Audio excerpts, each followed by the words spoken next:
Welcome back, detectives. Let's dive into another horrible case. The case of Amy Widener. Amy Widener was born in 1973 into a large family. She has an older brother, John Paul, who is 1 year older than her, and two younger sisters, Tiny and Cassie, who are 1 and 4 years younger. Their mother, Gloria Widener, raised the children alone after divorcing her father, who was absent from their lives. The family lived in a house in Indianapolis.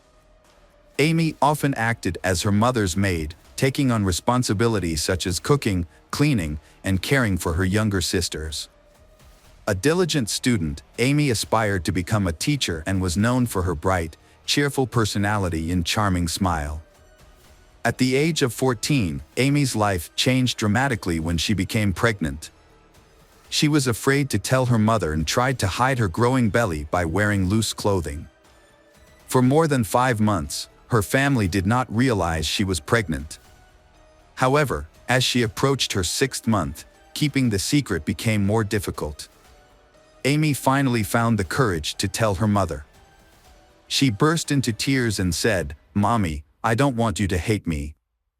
Her mother, Gloria, was shocked but held her daughter close, comforting her despite feeling overwhelmed and uncertain about the future. "I was so shocked, I couldn't believe it. I thought it was the worst thing that could have happened to me." Amy Widener's child was born to Tony Abercrombie, a 20-year-old friend of her brother. Their relationship was kept secret and no one in the family knew about their intimate relationship. When Amy's mother, Gloria, learned of her daughter's pregnancy, she took immediate action.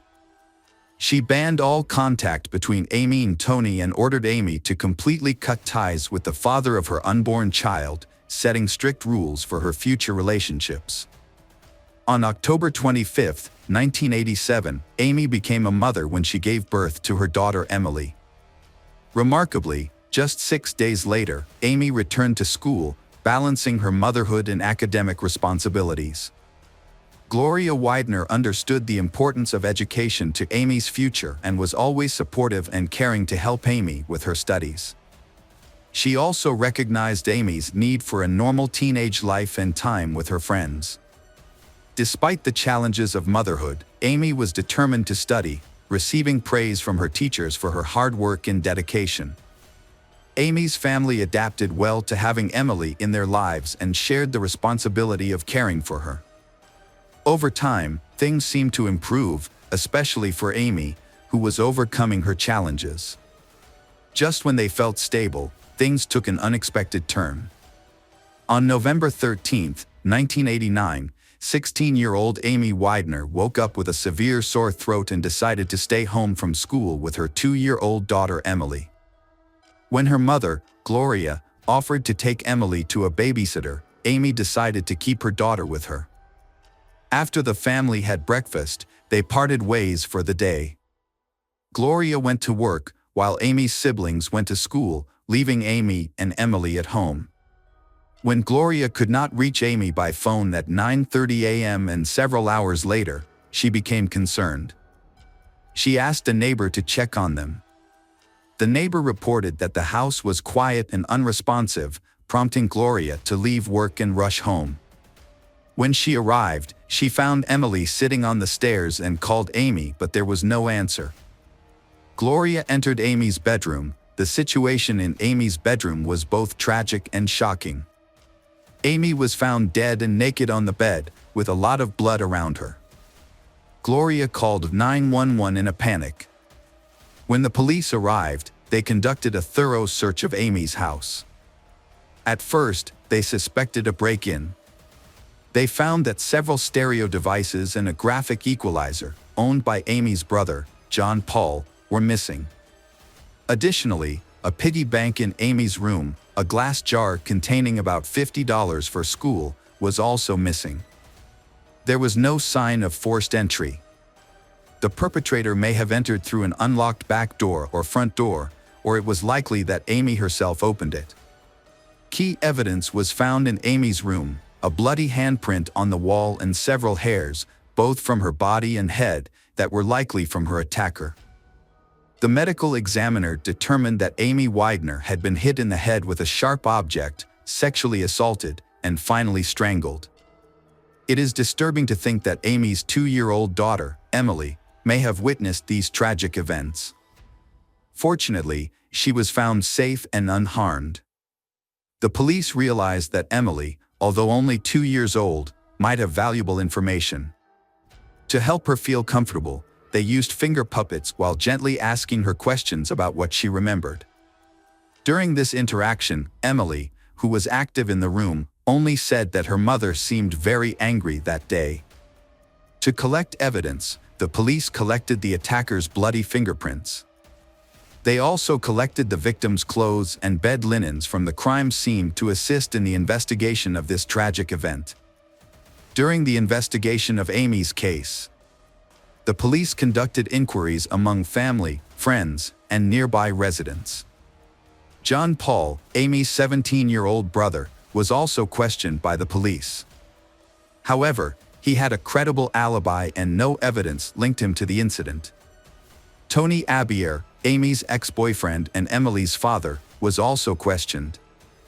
He expressed his deep love for Amy and denied any intention to harm her, and provided a strong alibi for the day of the murder.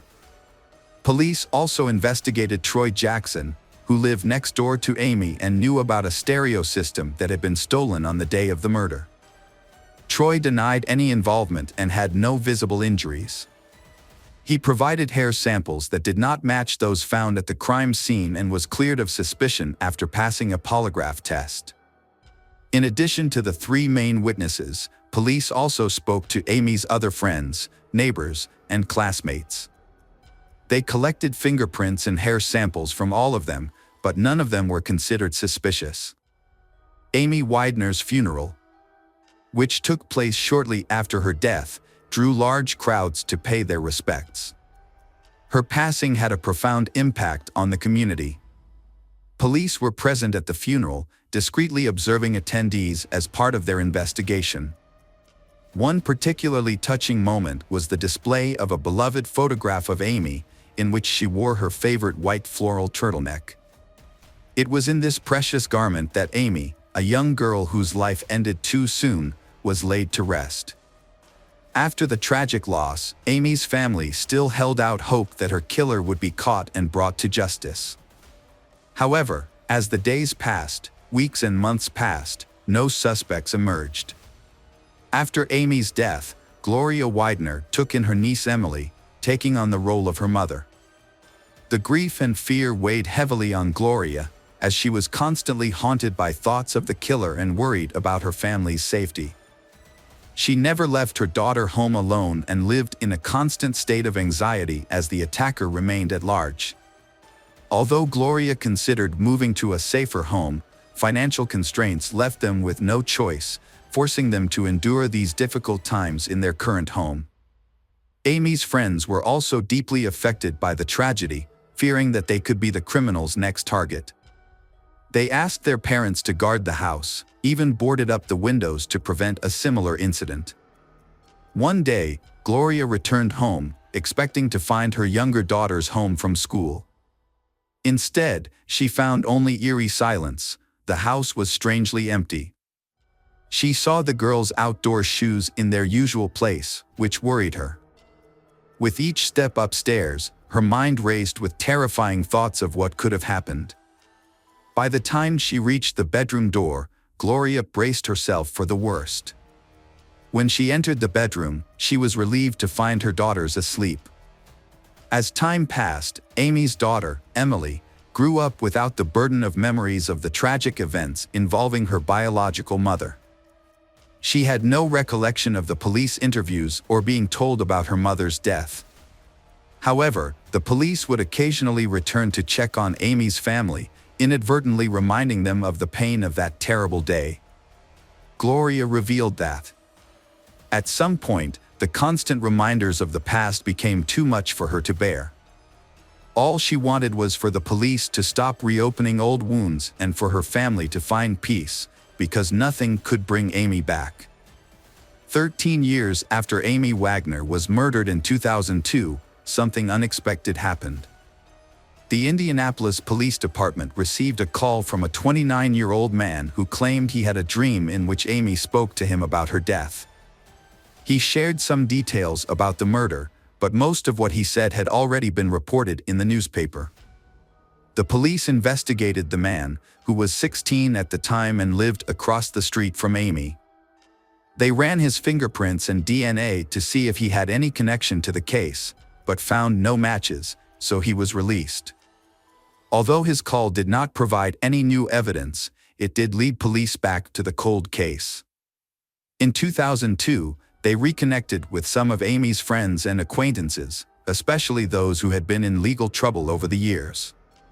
However, despite these new efforts, the investigation hit a dead end again, leaving the case unsolved.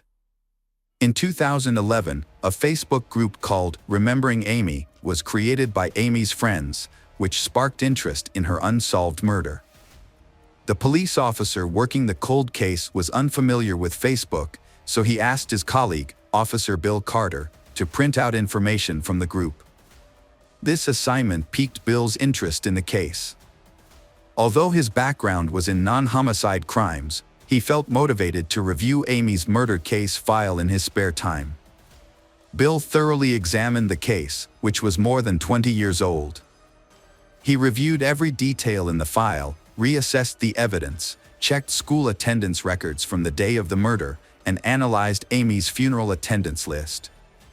He entered the case information into a database and discovered leads that had been overlooked, including several friends of Amy's brother who had never been interviewed by police and whose DNA had not been collected.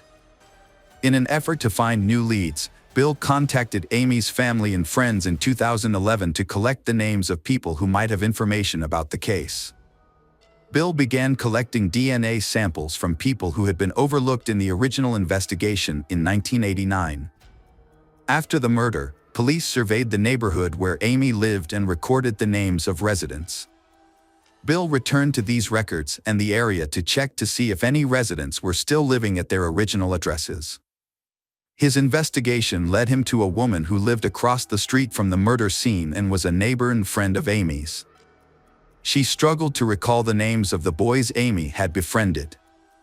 While she recalled most of the names that had already been identified and investigated, she also mentioned a name that Bill had never heard before, Rodney Dink. In 2012, Bill received permission from the Cold Case Unit to officially investigate the Amy Widener case. His first task was to find Rodney Dink to determine if he was a suspect. Amy's family knew Rodney well because he was friends with Amy's brother, John Paul.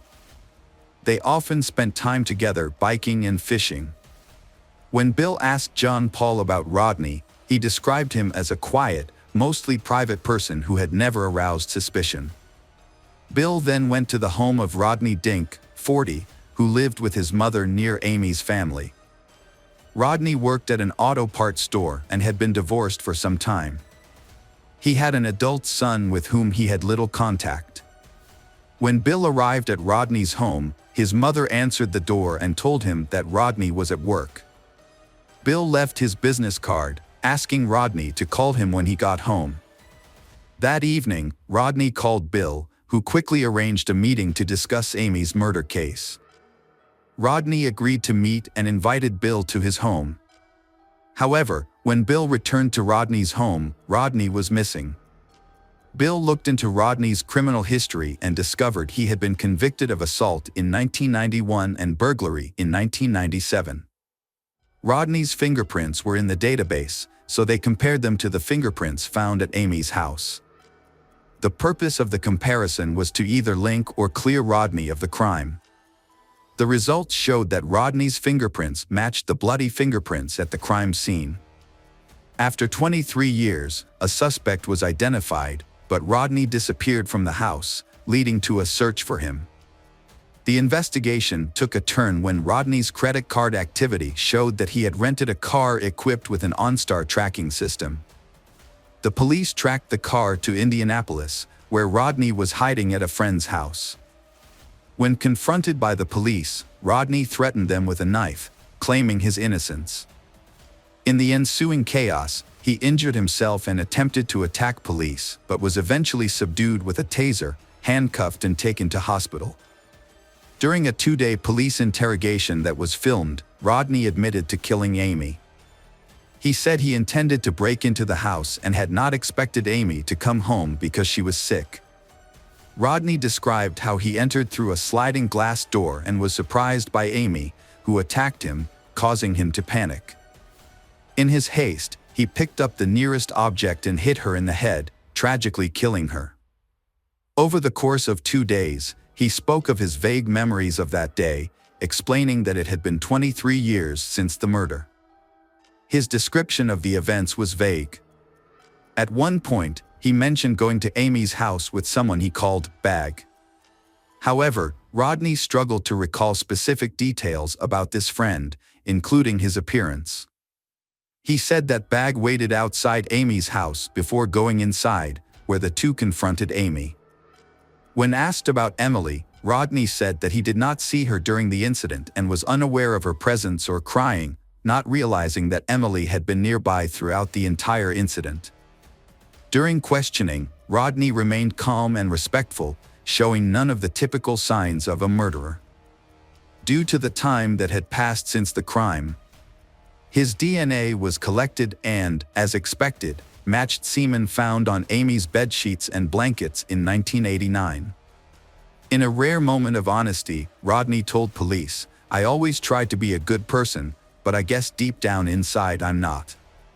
Both fingerprints and semen at the crime scene were confirmed to be his, and there was no evidence that anyone else was involved. Rodney's confession shocked Amy's family. The quiet and unassuming man was also a close friend and classmate of Amy's brother, John Paul, who lived across the street and frequently visited their home. With the horrific crime he had committed. In a surprising twist, Rodney even attended Amy's funeral, grieving with the others and sending condolences to Gloria Widener. Police bill later found Rodney's name in the funeral book from the funeral. It wasn't until he reviewed the case that he remembered Rodney being mentioned in 2003 by Tony Abercrombie, Amy's ex-boyfriend and Emily's biological father, who noted Rodney's frequent visits to Amy's family. Bill believes that in 1989, Rodney was never considered a suspect or questioned at the time. While investigating Rodney's past in 2012, police discovered another disturbing fact: Rodney's biological son, Dylan Dink, had been imprisoned for a crime committed in 2009. At the age of 16, Dylan killed his mother, Mary McHenry, after claiming that he acted in response to her abuse and insults. He used a baseball bat to inflict the fatal wounds. Tragically, Mary died from her injuries, and Dylan turned 17 just days after the incident. This situation was very similar to Rodney's own past, as he was only 18 when he killed Amy. The similarities between father and son committing serious crimes at a young age made police nervous. Rodney had little involvement in Dylan's upbringing, having divorced Mary early on and leaving her to raise her son alone. However, he attended Dylan's trial in 2009. Dylan accepted a plea deal that resulted in a 20-year prison sentence, meaning he was scheduled to be released in 2029 when he would be 37. In the case of Amy Widener, Rodney initially claimed that Bag was his accomplice in the crime. However, just 10 days before his trial was set to begin in June 2013, 42-year-old Rodney changed his story and confessed to killing Amy himself, saying no one else was involved. Due to his confession and the evidence against him, Rodney was sentenced to 65 years in prison in 2013. After the case was over, Amy's family held a reunion with police officer Bill Carter to remember the 24 years without her. They released 24 balloons into the sky in her honor and expressed gratitude to Officer Bill for his essential contributions to the case. Officer Bill identified Rodney Dink as the perpetrator after only 12 days of investigation, essentially closing the case. In recognition of his exceptional efforts, Detective Bill Carter received an award from the Indianapolis Police Department in January 2014. Although he was offered a position in the homicide division, he decided to stay in his current role. Amy's daughter, Emily, grew up and graduated from the same high school her mother attended. She then went on to attend college. In search of more opportunities, she moved from Indianapolis to California. Amy's mother, Gloria, has publicly expressed her ongoing grief and daily remembrance of her daughter. She still lives in the house where the tragedy occurred, with Amy's room still decorated with pictures of her. The space now also welcomes Gloria's grandchildren for holiday visits, bringing joy and new life to a place once filled with sadness. Hello, crime enthusiasts, are you ready for another chilling investigation? The case of Sherry Papini. Keith Papini and Sherry first met in junior high, when he was in 7th grade and she was in 8th grade. Their friendship quickly blossomed and they remained close throughout their teenage years. However, over time, they lost contact with each other and went separate ways. Sherry eventually moved on and married another man in 2006, but their marriage was short-lived, lasting only 2 years. After her divorce, Sherry found herself single once again. Unbeknownst to her, a chance encounter with Keith was on the horizon, and their reunion would rekindle the spark they had long ago. This unexpected reunion revealed the growth and maturity that time apart had brought them. They discovered how much they had missed each other and decided to give their relationship a second chance. As they started dating, their connection grew stronger with each passing day. Within a year of reuniting, Keith and Sherry realized they were meant to be together. In 2009, they got married and had 2 children and lived in Reading, California. To care for her children, Sherry left her job in telecommunications, and Keith continued working at Best Buy as a member of the Geek Squad. Keith and Sherry Papini had what seemed like the perfect life to those around them. However, their seemingly idyllic life took a drastic turn on November 2, 2016, when Keith returned home from work to find his wife, Sherry, missing. Normally, Sherry was at home when Keith arrived, but she was nowhere to be found this time. Keith initially thought Sherry might have gone for a walk, but as the minutes ticked by with no sign of her return, his concern grew. He decided to call their children's daycare center to see if Sherry had picked up the kids. To his surprise and concern, the school secretary told him that Sherry had not been there. Keith then decided to track Sherry's phone using the Find My iPhone app. The app showed that her phone was located at the end of their driveway. Keith immediately ran outside and began searching. To his dismay, he found Sherry's phone lying on the ground, along with her headphones. What's more, he discovered strands of hair tangled in the headphones. Distraught, Keith quickly contacted the Shasta County Sheriff's Office. The sheriff's office acted quickly and treated Sherry's disappearance as a serious matter from the very beginning, they bringing in the FBI to assist with the investigation. Keith is determined to find his wife and bring her home safely. To achieve this, he has asked for the public's assistance. Keith contacted the media to help spread the word about Sherry's disappearance, they sharing her story by covering every detail of her case. As a result, the public became deeply interested in Sherry's disappearance, largely due to her striking appearance and the seemingly ideal life she led. As the story gained media attention, the Shasta County Sheriff's Office started receiving numerous tips from the public. However, these information do not assist in finding Sherry. In their investigation, police examined Sherry's phone for clues. Upon reviewing the phone's contents, investigators found a heated text message exchange between Sherry and Keith from a few months earlier. This discovery raised suspicions about Keith's involvement in Sherry's disappearance. Despite these concerns, Keith cooperated with the police investigation and even volunteered to take a polygraph test to clear his name. The test results showed that Keith was telling the truth. Aside from the text message exchange between Keith and Sherry, investigators found several messages on Sherry's phone from men using fake female names. Further examination suggested that Sherry was preparing to leave Keith. On November 10, 2016, the police located one of these men and questioned him about Sherry's location. He reported meeting Sherry 5 years prior at a restaurant during a work event, although he claimed to have no knowledge of her whereabouts. He did offer some insight into her marriage to Keith. He shared that she had confided in him about her fear of her husband, Keith, due to his violent behavior. He claimed Keith often confined Sherry to their home. The police opened an investigation into Keith's behavior to verify these allegations. However, after questioning friends and neighbors, they found no concrete evidence supporting Keith's portrayal as a violent person. Friends of the couple shared a different perspective. They described Sherry as attention-seeking and has a tendency to overreact. This new information led the police to consider that Sherry might have exaggerated or fabricated about being abused by her husband. On Thanksgiving morning, just days after Sherry went missing, police received a call for help at 4:32 a.m. The caller reported a woman on the side of I-5 who seemed to need assistance.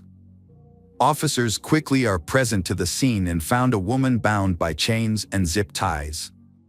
Due to her disheveled state, it took a moment for them to identify the woman as Sherry. The officers were relieved to find Sherry alive. They carefully removed her chains and zip ties to ensure her safety. After her release, the officers took Sherry to the hospital for medical attention. It was at the hospital that the full extent of Sherry's ordeal became clear. She had multiple bruises, her hair had been cut short, and she had a burn mark on her arm. Additionally, she had a severe rash and had lost a significant amount of weight, dropping to just 87 pounds. Sherry was interviewed at Woodland Memorial Hospital while recovering, but she was too distraught to share any details without her husband present. Her husband, Keith, was allowed to stay with her during the interview. According to Sherry, she was jogging when a dark-colored SUV approached. The vehicle was driven by 2 women. The older woman, who had a gun, got out of the car and approached Sherry, while the younger woman stayed in the vehicle. Sherry stated she was forced into the SUV. Before getting in, Sherry left her phone, headphones, and some of her hair behind in the driveway. She intentionally left clues for Keith in case anything went wrong.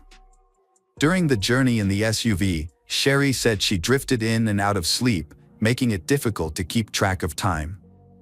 The women also covered Sherry's face, preventing her from seeing the direction or location she was being taken. Sherry reported that her captors, 2 women, told her that she was taken because a man wanted to buy her. However, the women did not provide any information about the man's identity or his location. As a result, Sherry felt unease and fear, unsure of where she was being taken or what would happen to her during her captivity. During her testimony, Sherry also claimed to have experienced physical abuse from one of the captors. She alleged that this woman physically hit her many times, causing various injuries. She stated that she was branded on her right shoulder with the word Exodus, which would reportedly make her more appealing to her buyer. Sherry's captors played Mexican mariachi music constantly, of discomfort for Sherry. Throughout her captivity, Sherendra was confined to a small room with boarded-up window. Sherry described the basic but unsanitary and uncomfortable living conditions. In the closet, where she was chained, there was a bucket for her to use for both bowel movements and urination. Approximately 3 weeks after being in captivity, Sherry heard the sound of a gunshot.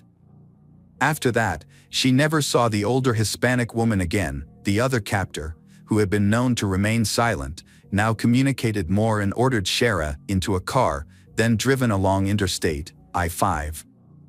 Car suddenly came to a stop, catching Sherry off guard. Startled, she looked around, and was then instructed by kidnapper to exit the vehicle.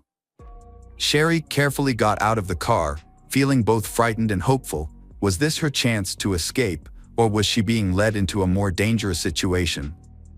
Without any clear answers, she was left with deep uncertainty. After Sherry's rescue from the side of Interstate 5, the Shasta County Sheriff's Office held a press conference to announce her safe return. During the conference, authorities revealed that Sherry had been abducted by 2 Hispanic women. Unfortunately, this has sparked a wave of racism against Hispanics. In the aftermath of her abduction, Sherry began attending therapy sessions to cope with her ordeal. Fortunately, as a California resident, she became eligible for the Victims' Compensation Fund, which uses state budget to help pay for victims' therapy in the aftermath of the abduction.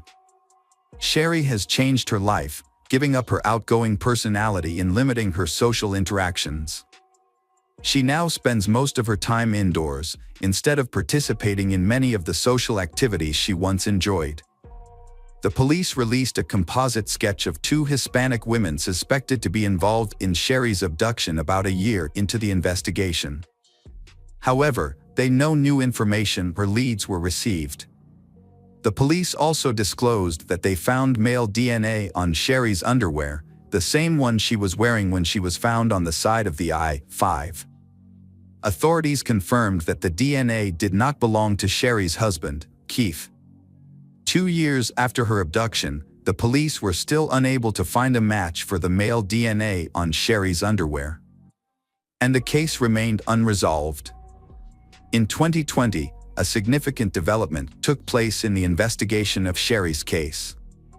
The police responsible for her case applied for approval to utilize a new technology called familial DNA analysis, which involves examining DNA profiles to pinpoint possible relatives of the person who contributed the DNA. Familial DNA testing is a crucial tool in solving crimes. It works by comparing DNA evidence to the DNA of known individuals, usually family members of a suspect, to see if there's a match. To aid in the investigation, researchers use genetic markers shared among relatives to narrow down the pool of suspects.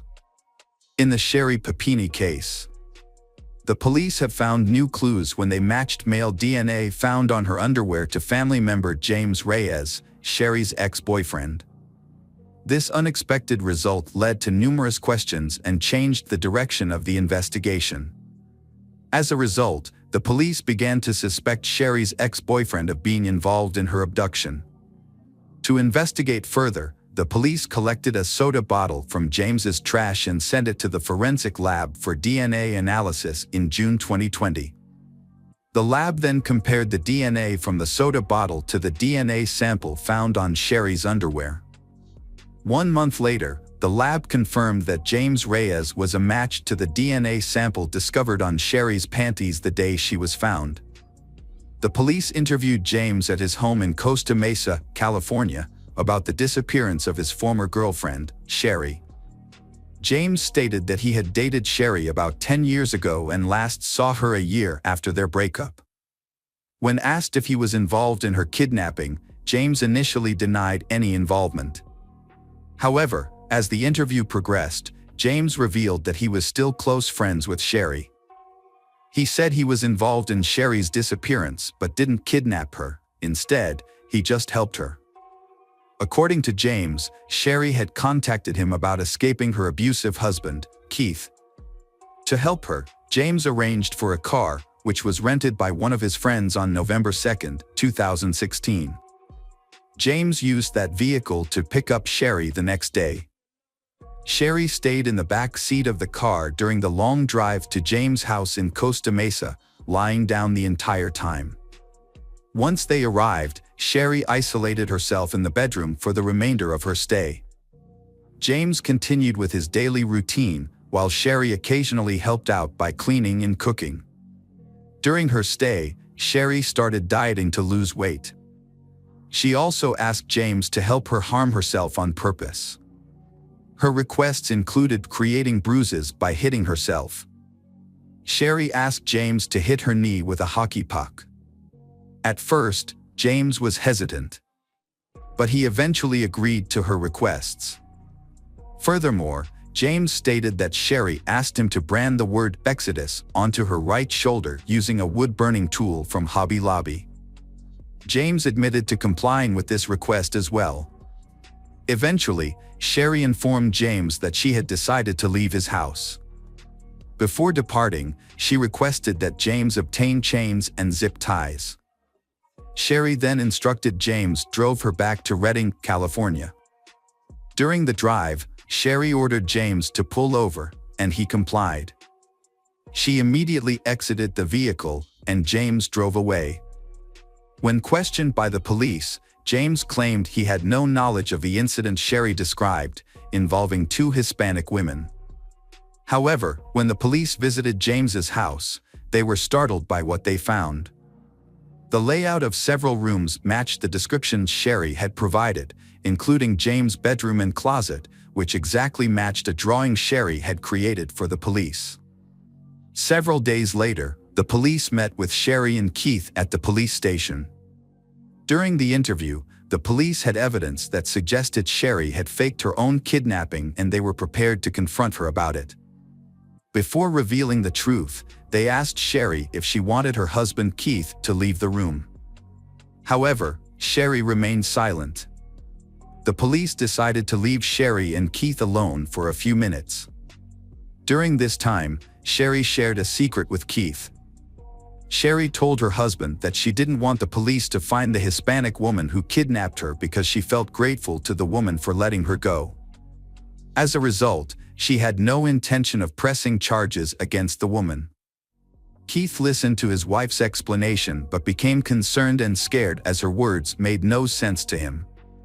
He pointed out that even if Sherry chose not to press charges, the woman would still face consequences for her actions. The police then re-entered the room and shared a crucial piece of information. They had obtained a DNA match for the male DNA found on Sherry's clothing. That DNA belongs to James Reyes, his wife's ex-boyfriend. Then, the police informed Sherry and Keith that James had passed a polygraph test, suggesting James was telling the truth. The police believed that Sherry might have faked her abduction, and they claimed to have gathered evidence supporting James' version of what happened. According to the police, they also told Sherry that they had discovered information that suggested her weight loss during her disappearance was intentional. Additionally, they believed the rash on her arms could have been caused by the cleaning products she used at James's home. The investigation into Sherry's kidnapping progressed when police discovered that she had staged the incident. The police found evidence that James had indeed inflicted the injuries on Sherry on her own accord, contradicting her claim that she hadn't seen him since their breakup years ago. Specifically, police claimed to have discovered that James had used a wooden object purchased from Hobby Lobby to brand Sherry. They also discovered that Sherry's broken nose was the result of self-inflicted injuries with a hockey stick. Despite this damning evidence, Sherry continued to deny any involvement in her disappearance. However, James provided the police with details about Sherry's disappearance that only someone with insider knowledge would know. Consequently, on March 3, 2022, Sherry was arrested by the FBI for lying to federal agents and faking her own abduction. 6 weeks later, she agreed to plead guilty to these charges as part of a plea deal with federal prosecutors. In the subsequent sentencing, Sherry's defense team requested a lenient sentence of 1 month in prison and 7 months of home detention. However, the prosecution recommended a more severe 18-month sentence. Ultimately, the court sentenced Sherry to 18 months in prison and ordered her to pay a $300,000 fine in September 2022, accepting the prosecution's recommendation. During her sentencing, the judge described she as manipulative and dishonest. At the sentencing hearing, Sherry apologized to those who had been affected by her actions and acknowledged her guilt. She took responsibility for her dishonesty and the harm it had caused to herself and others. Sherry was released from prison in August 2023 and placed in a halfway house. Her relationship with Keith ended on the day of her arrest in March 2022, when Keith learned the truth about her actions. Shortly after Sherry's guilty plea, Keith filed for divorce and sought full custody of their children. Hi everyone, thanks for returning. Let's unravel another perplexing mystery. The case of Claire Bernal. Claire Bernal was born on August 18, 1983, in Groombridge, a small village on the border of Kent and East Sussex, England. She spent most of her childhood and teenage years there. Little is known about her parents. Claire was raised by her mother, Tricia Bernal. Her father, from whom her mother is divorced, was uninterested in Claire's upbringing and did not participate in her life. Claire was a sociable, cheerful, and open-minded girl. She attended St. Gregory's Catholic School, where she excelled academically, participated in dance, and developed a passion for fine arts.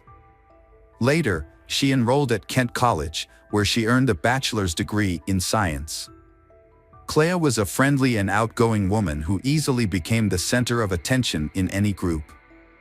She had many friends, and people always spoke highly of her. Despite her sociable nature, she was cautious and careful, avoiding bad habits and choosing her friends wisely.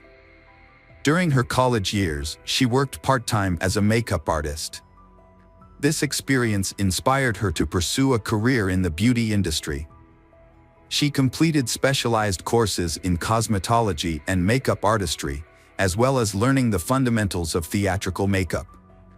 These skills led her to her dream job as a beauty and style consultant at the upscale store Knightsbridge, which had recently opened in the luxury department store Harvey Nichols. To take this job, Claire moved to London, because rent in the capital was quite high, so she lived with two friends. Despite being new to the industry, Claire quickly became a favorite with her colleagues. She was the most knowledgeable about makeup and skin care, so she took the time to mentor newbies. Claire describes herself as detail-oriented, patient, friendly, and kind. Claire loves living in the capital, where there are many opportunities to showcase her talents, learn new skills, and gain experience. During her first few months at Harvey Nichols, Claire met Michael Peake, a senior security guard who was immediately drawn to her.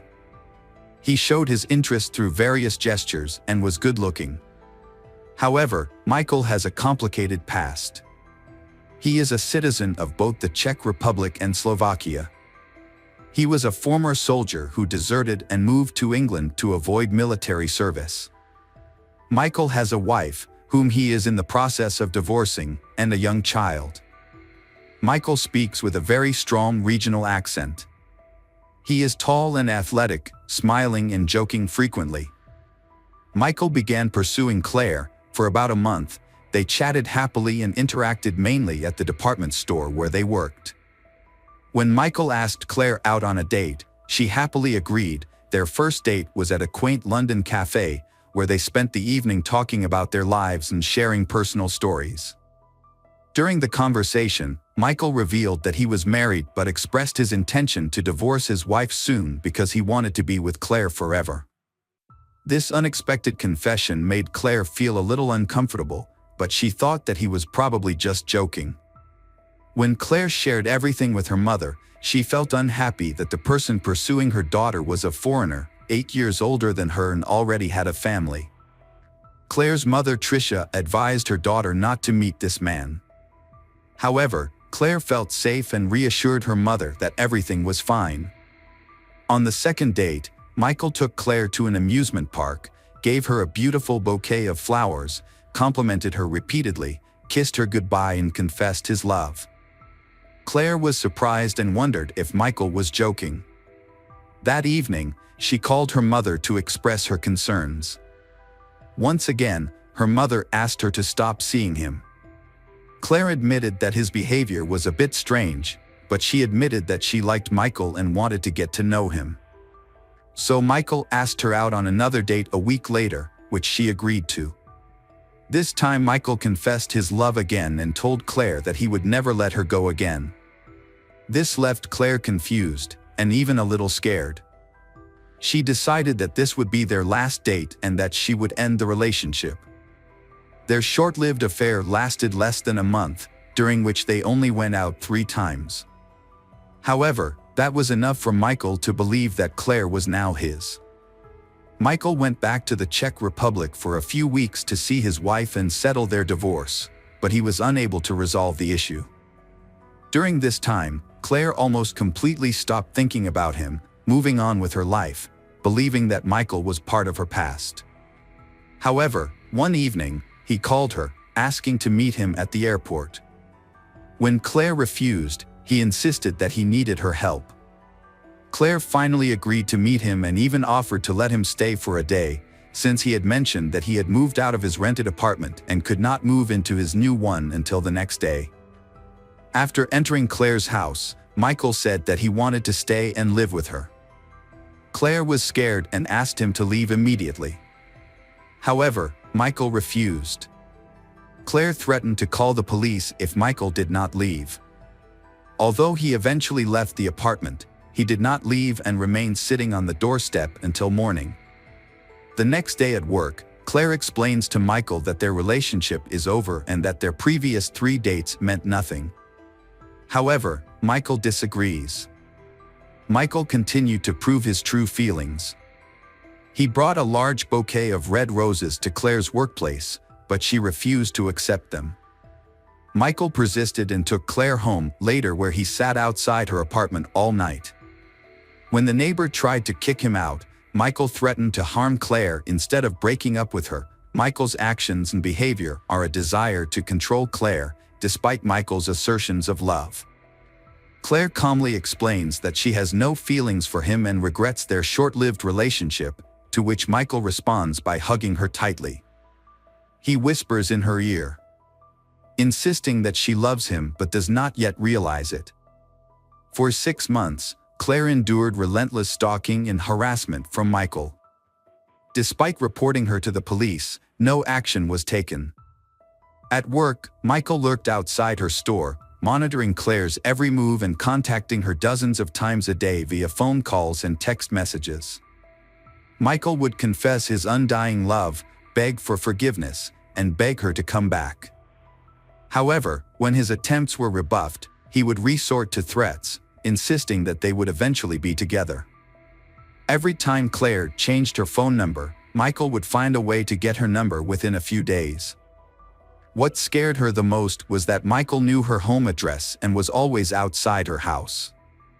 Even when she tried to move, Michael followed her and found out her new address, causing the harassment to continue. Michael thought they were still in love. He even counted the months since they first met. In Michael's messages to Claire, he mentioned that if Claire didn't belong to him, he would make sure that no one else could have her. Claire had difficulty concentrating at work and was afraid to go out in public. Even the sound of the phone ringing startled her. Over time, the situation got worse and Claire began having nightmares at night. The emotional damage was evident as she lost a significant amount of weight. She felt tired and lost her confidence and her usual outgoing demeanor. Encouraged by her mother, friends, and co-workers, Claire finally decided to report her situation to her employer. She confided in the head of security at the mall. This man, who had experience in law enforcement, took Claire's concerns seriously and conducted a thorough investigation. He interviewed other employees and carefully reviewed the mall's surveillance footage, gathering evidence that showed that Claire was indeed being stalked by Michael. The security manager transferred Michael to another part of the store. However, this change did not significantly improve the situation. Michael continued to spend most of his time waiting outside the store, monitoring Claire's actions. Because Michael failed to perform his duties, the store management had to fire him. Despite this, Michael continued to harass Claire. Claire decided to report Michael to the police. When questioned by the police, Michael denied any wrongdoing, claiming that his intentions were sincere and that he only wanted to make it up to Claire so they could get back together. He insisted he had not threatened Claire, but his tone could have been misinterpreted. However, the police did not speak to Claire's colleagues and flatmates, who witnessed the incident and knew Michael had been stalking Claire for months and repeatedly threatening to kill her. The police treated the situation as a casual affair, finding no threat to Claire's life or health. The police did not conduct a risk assessment and Michael was only given a fine and a warning. He was also banned from the shopping center where she worked and ordered to stay away from her. A day after being questioned and notified of the ban on approaching Claire, Michael was back at her house, peering through the windows. When Claire saw him, she called the police. However, by the time the officers arrived, Michael had left the scene and they took no action against him. Claire continued to report her harassment by Michael to the police on June 10, 2005, saying that he had violated the no-contact order. However, when the police arrived, Michael was gone and no action was taken against him. Michael was eventually arrested. He cooperated with the police, surrendered calmly, and was handcuffed without resistance. After his arrest, he was charged with stalking and harassment. Michael spent a week in jail before being released on bail. The trial was scheduled for August 31, 2005, but before the trial, Claire decided to go on vacation. She went to a famous Italian resort with her mother and a friend, where they spent time enjoying the warm sea. The holiday was over. When she returned to London, she was surprised to find that Michael had stopped following her. He had disappeared. Feeling extremely relieved, she let down her guard. Michael returned to his hometown, where he spent every day at the shooting range, honing his shooting skills. He underwent training and obtained a license to purchase a pistol.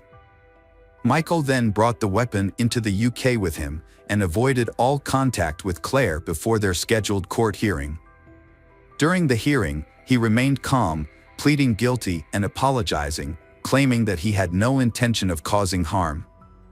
As a result, Michael was released again, without facing any real punishment. The next 2 weeks passed in silence, with Claire thinking that Michael would not bother her again. On September 13, 2005, Claire had a date with her new boyfriend that evening.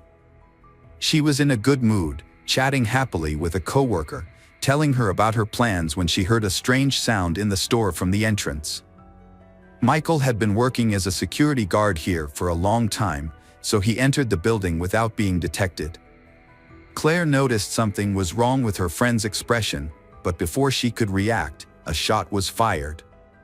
Michael shot Claire point-blank in the back of the head, then fired 3 more bullets into her face as she fell to the floor. The gunshots caused widespread panic in the store, with people screaming, running, and looking for cover. Thinking that the shooter would come out of the lobby and start shooting randomly at customers, everyone prepared for the worst. Instead, Michael fired another shot into the ceiling, then pressed the barrel of the gun to his temple and pulled the trigger, instantly ending his life.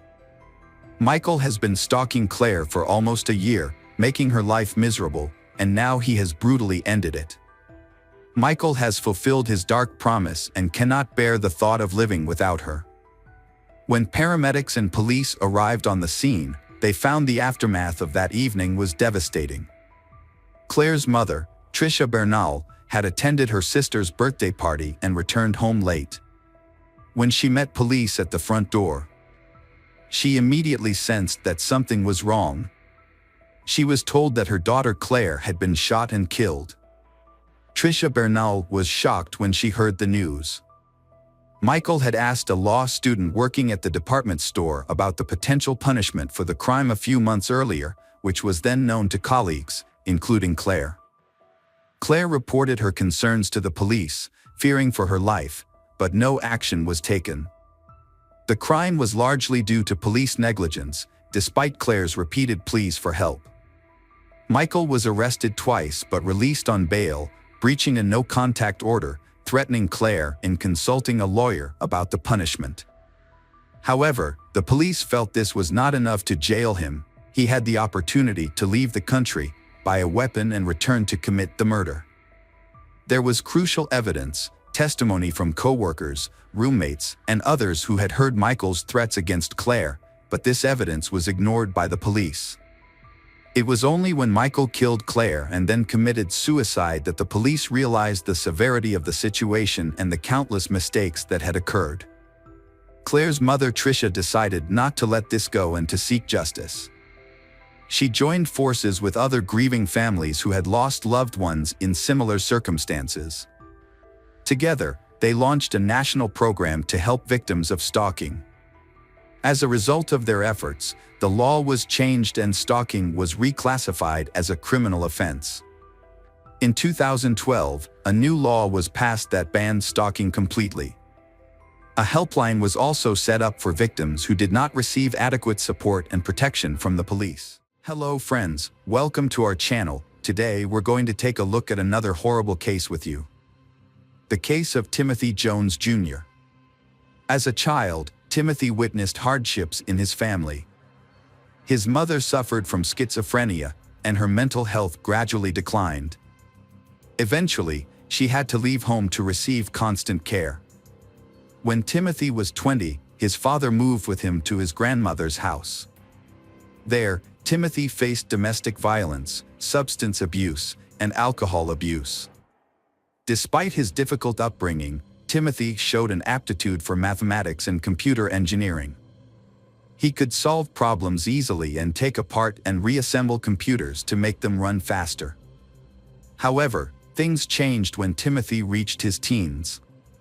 At age 10, he began hearing voices in his head. By middle school, he was using drugs and drinking excessively. At age 15, he suffered a traumatic brain injury in a car accident that affected the frontal lobe of his brain, the area that controls impulses and is associated with mental illness. After the accident, Timothy exhibited unusual behavior and was very irritable. He felt jealous of his father and believed that anyone who had a relationship with him was causing his father to neglect him. Over time, Timothy believed that his father did not love him and feared being abandoned. Although his intelligence developed, his emotional development was affected, causing him to have a childlike mentality and lack of empathy. After graduating from high school, Timothy Jones Jr. dreamed of joining the United States Navy. His intelligence helped him to study there, but he lacked athletic ability and discipline. He lasted only a few weeks of training and often cried out of frustration. He had difficulty keeping up with the rigorous requirements, which led to depression and a drug test that revealed substance abuse, resulting in his expulsion. In 2000, Timothy began associating with people involved in bad activities. Police found him in possession of illegal narcotics and writing checks in his father's name. The police forced Timothy's father to control his son or face arrest himself. In 2001, Timothy Jones Jr. was sent to a work camp in an Illinois state prison for a year. When he was released, he seemed to have changed, with religion becoming the main driving force in his life. Timothy met Amber while they were both working at an amusement park in Chicago. After a while, in 2004, he invited her to his church. Within weeks, they decided to marry, in keeping with the church's expectation of immediate marriage. Amber was 19 and Timothy was 22. However, Amber soon learned about the strictness of the church.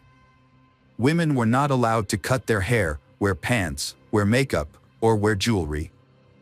Additionally, Timothy believed that women should submit to their husbands and bear children.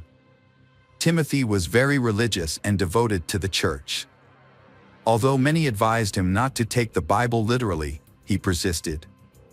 They soon had 3 children, Mara, Elias, and Nathan, each born a year apart. As their family grew, they moved to Mississippi. There, Timothy graduated with highest honors from State University, earning a degree in computer science and engineering.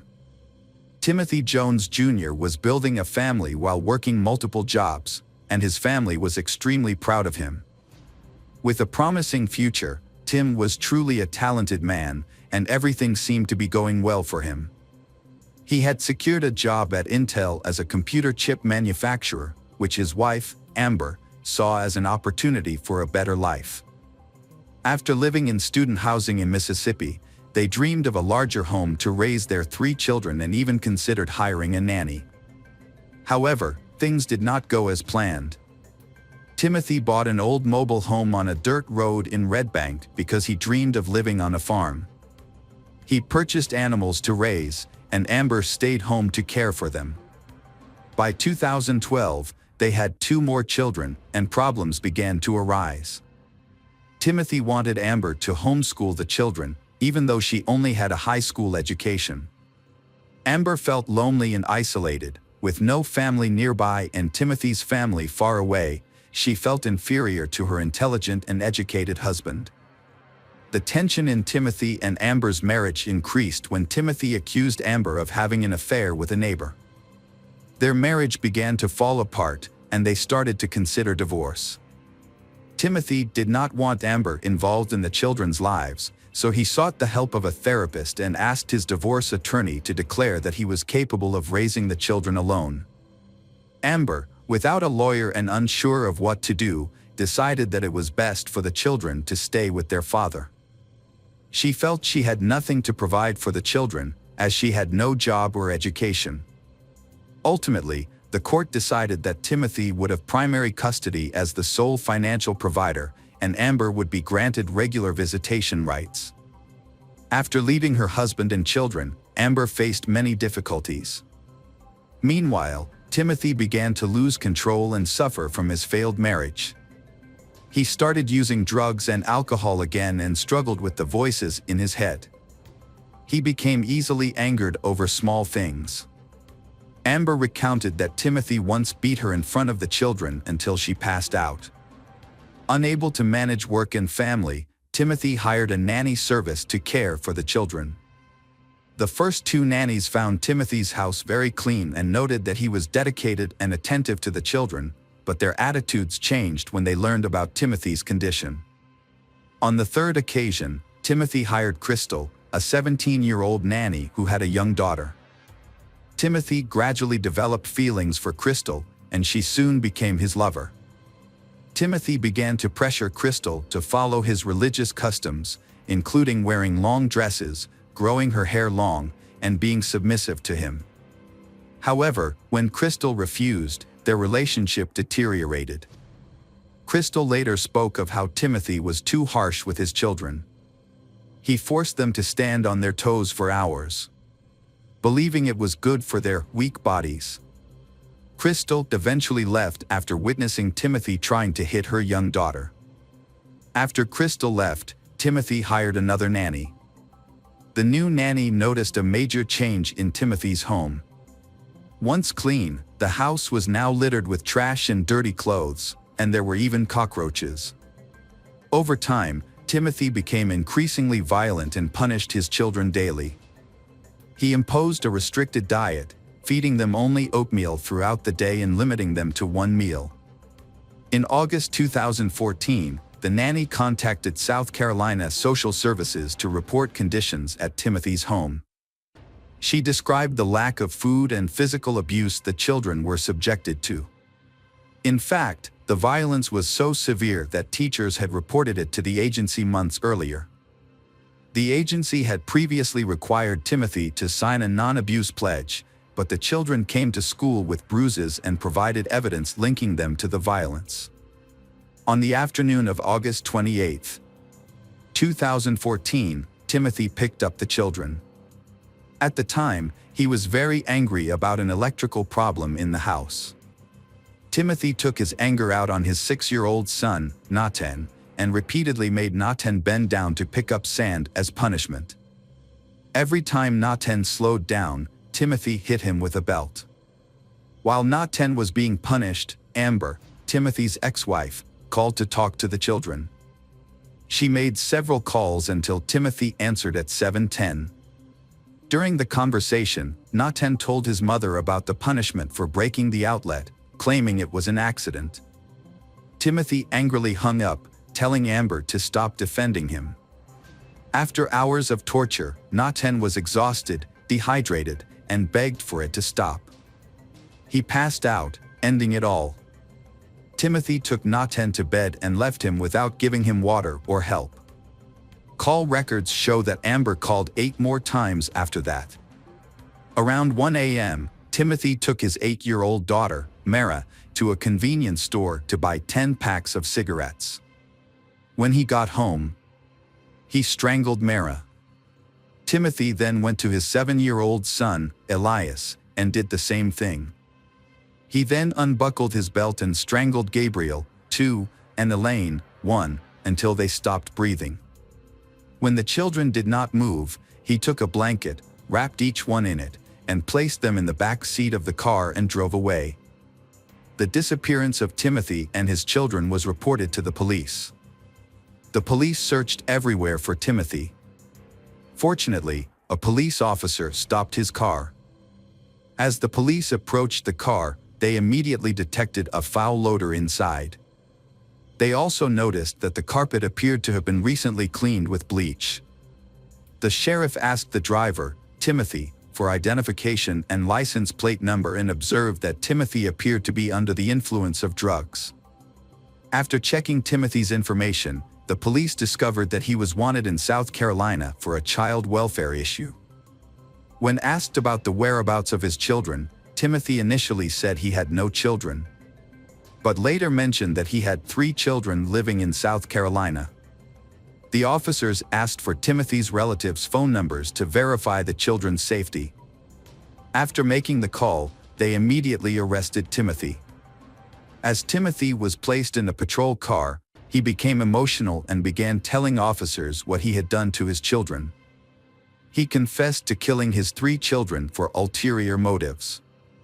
Timothy explained that he felt very sad and angry when he saw one of his sons playing with an electrical outlet, so he strangled his son until he lost consciousness. Timothy did the same to his other son and his older daughter. He strangled his daughter until she turned blue. In another account, Timothy claimed that his son was trying to hurt him when he saw him playing with an electrical outlet, which prompted him to kill him. In one recording, investigators heard a discussion about Timothy Jones Jr. subjecting his 6-year-old son, Nathan, to hours of punishment. This was because Nathan had accidentally turned off an electrical outlet in the living room. Timothy said he put Nathan to bed afterwards, but when he checked on him, he found him dead. When asked why he did this, Timothy said he heard voices in his head and believed his children were plotting against him. He also thought his children would be happier if they went to heaven. So he decided to kill all of them. After killing his children, Timothy traveled throughout the Southeast with the bodies of his 5 children covered in blankets in his car. He eventually dumped them in a remote wooded area in Alabama. In a second statement, Timothy said Nathan's punishment had gotten out of hand. When he went to Nathan's room, he found him dead. Not knowing what to do, Timothy decided to end the lives of all his children. After an autopsy, pathologists were unable to determine a definitive cause of death. However, they theorized that Nathan may have been too weak from the excessive punishment Timothy had imposed on him, making it easier to kill Nathan. Investigators questioned Timothy's actions, particularly why he did not call 911 immediately after the incident. Instead, he attempted to conceal and dispose of his children. Timothy later led investigators to where he had dumped the children's bodies that same day. The remains of the 5 children were found on September 10th. On September 11th, evidence from Timothy's car was collected and turned over to South Carolina authorities. Some of the evidence included family photos, children's clothing, children's drawings, letters from his mother to the children, Timothy's college diploma, and his passport. Notably, Timothy Jones Jr.'s handwritten notes included a list of actions related to the disposal of the bodies, such as moving the bodies, grinding the bones into powder or small pieces, burning the bodies, and preparing necessary items such as camping equipment, gas, and muriatic acid. On September 13, 2014, Jones was admitted to a correctional institution and placed in a special cell separate from the general population. Since then, he has been evaluated by mental health experts, including psychiatrists, clinical psychologists, and forensic specialists. Opinions among these professionals varied. Some diagnosed him with schizophrenia, bipolar disorder, schizoaffective disorder, or a personality disorder. They suggested his mental state during the crime might have been worsened by drug use and a traumatic brain injury he sustained at age 15, which could have contributed to underlying psychosis. These theories were presented to the jury during his trial. Conversely, other specialists argued that Timothy was mentally competent and that his attempts to hide evidence, including his children, showed he knew his actions were morally and legally wrong. His internet search history indicated he understood what he was doing and how to do it. The prosecution argued that Timothy succumbed to the pressures of a failing marriage and the challenges of raising 5 young children. According to his statements, the catalyst for his actions was his wife's alleged infidelity with their neighbor, who is now her husband. She testified that she did not commit adultery and that her relationship with the neighbor began only after her divorce. The trial occurred in late May 2019, featuring weeks of intense testimonies and evidence against Timothy. The crime is considered one of the most horrific murders in South Carolina's history. Mara's last words to her father were, "Daddy, I love you." When police searched the house, they found Naten's favorite Toy Story toy broken into pieces. Naten appeared to have been the most severely punished. Nevertheless, all testimonies agreed on one thing: the children loved their father. On June 13, 2019, after 2 hours of deliberation, Timothy Jones Jr. was sentenced to death. He is currently in solitary confinement at a correctional institution, wearing a green jumpsuit that identifies him as a death row inmate. This tragic case ended the lives of innocent children because of marital issues, with both the father and mother making irreversible mistakes. Hi everyone, thanks for returning. Let's unravel another perplexing mystery. The case of Graciela Garcia. Graciela Garcia was born on October 6, 1971, in Mexico. Her family was working class and they hoped to provide a better future for their children. As a result, her parents decided to move to the United States and eventually settled in Hermiston, Oregon. Graciela was too young to remember the hardships of the move. She attended Umatilla High School, a low-cost school where 66% of the student body was Hispanic. Graciela made friends easily and stood out with her outgoing. She later studied business at Blue Mountain College. However, since she was young, she has had a passion for hairdressing and has had the goal of owning her own hair salon. With passion and hard work, Graciela believed that her plans could come true with the right approach. By February 2006, she had become the owner of Carr's Beauty Salon. Thanks to her talent and charisma, she quickly became famous in society. Moreover, her professional image also contributed to the prestige of the salon. She is passionate about her work and has a deep understanding of new beauty trends. Thanks to that, she always has a loyal customer base. Some of her customers have become close friends and are often invited to her home. She is respected and loved by everyone in town. Her private life is also filled with joy and happiness. She was pursued by many men when she was young, but she only loved one. That man became her first love. They have 2 beautiful daughters, Annabelle and Gabriella, often called Gabby. However, that love did not last long. The man left the family. It seems that his feelings for her faded over time. Despite becoming a single mother, she did not feel hopeless. Instead, she focused on self-improvement and pursued a degree in cosmetology.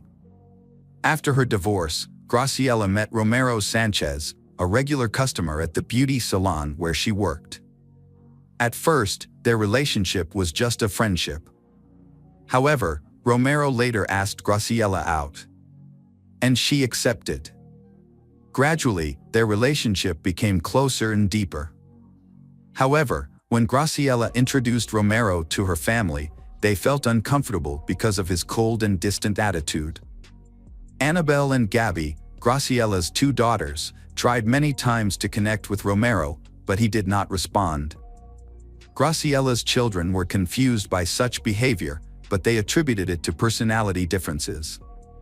Graciella's partner seemed to be a strange and unapproachable person, which puzzled the people around her. They could not believe that a woman as full of life and fun as her could be so passionately in love with such a dry person. However, they still respected her decision. When Graciella announced her upcoming marriage, everyone showed their support and shared her joy. Especially Annabelle and Gabby, they wanted to see her happy and loved. On the wedding day, guests also noticed Romero's arrogance and conceit. Some thought he seemed too jealous when trying to steal all the bride's attention. When Graciella's young grandchildren came to congratulate the newlyweds, Romero treated them with contempt, making them feel uncomfortable. Afterwards, Graciella's relatives could not hide their true feelings about this man. Annabelle even openly stated that she did not consider him a stepfather and just wanted to maintain a normal relationship like other families. After the wedding, the Graciella family had 2 more sons, Arthur and Jacob. They moved in together at Graciella's house. Graciella's youngest son, Jacob, noticed that Romero began to act as if he were the sole owner of the house. Initially, Graciella tried to set personal boundaries, but because she did not like confrontation, she quickly gave in to Romero. He was hot-tempered and never gave in or apologized first. To avoid creating tension in the family, Graciella continued to give in to Romero. However, over time, Graciella began to realize that she had rushed into this marriage. In conversations with her relatives, Graciella confessed that she felt constrained and oppressed. Her husband controlled her and did not let her go anywhere alone. Despite this, Graciella never said she wanted to leave this abusive relationship. It seems she still loves him. Graciella's family gradually realized that she had become attached to the wrong man. Romero not only controlled Graciella but also lived off of his wife, much to her family's dismay. Romero was a skilled manipulator, constantly stalking Graciella, controlling her correspondence, and even threatening to break up the friendship between Graciella and her friends. He did not want to let her go anywhere, or sometimes he would show up unexpectedly, as if testing her loyalty. His jealousy became excessive and uncontrollable. She felt ashamed and self-conscious because of his behavior, and as a result, she limited her social life. She only communicated with her family and no longer connected with friends or colleagues as before. This seriously affected her work, as her profession required her to communicate regularly with clients and attend various events. Her friends and colleagues noticed a change in Graciella. She was no longer the cheerful and bright woman she used to be. She looked sad and tired, and she was clearly unhappy. Her children also noticed that she had changed in both her mood and appearance. They saw that she had lost her independence and confidence. After discussing it with each other, Graciella's family agreed that they did not like Romero. However, since he was Graciella's choice, there was not much they could do to change the situation. They could only respect her decision. Other relatives also expressed doubts about Romero, but no one knew how to help her in this situation. Graciella and Romero needed help with their relationship, and Gabby had mentioned this to her mother. However, Graciella believed that she would manage her personal life on her own. In 2018, Graciella decided to move her salon to her home for convenience.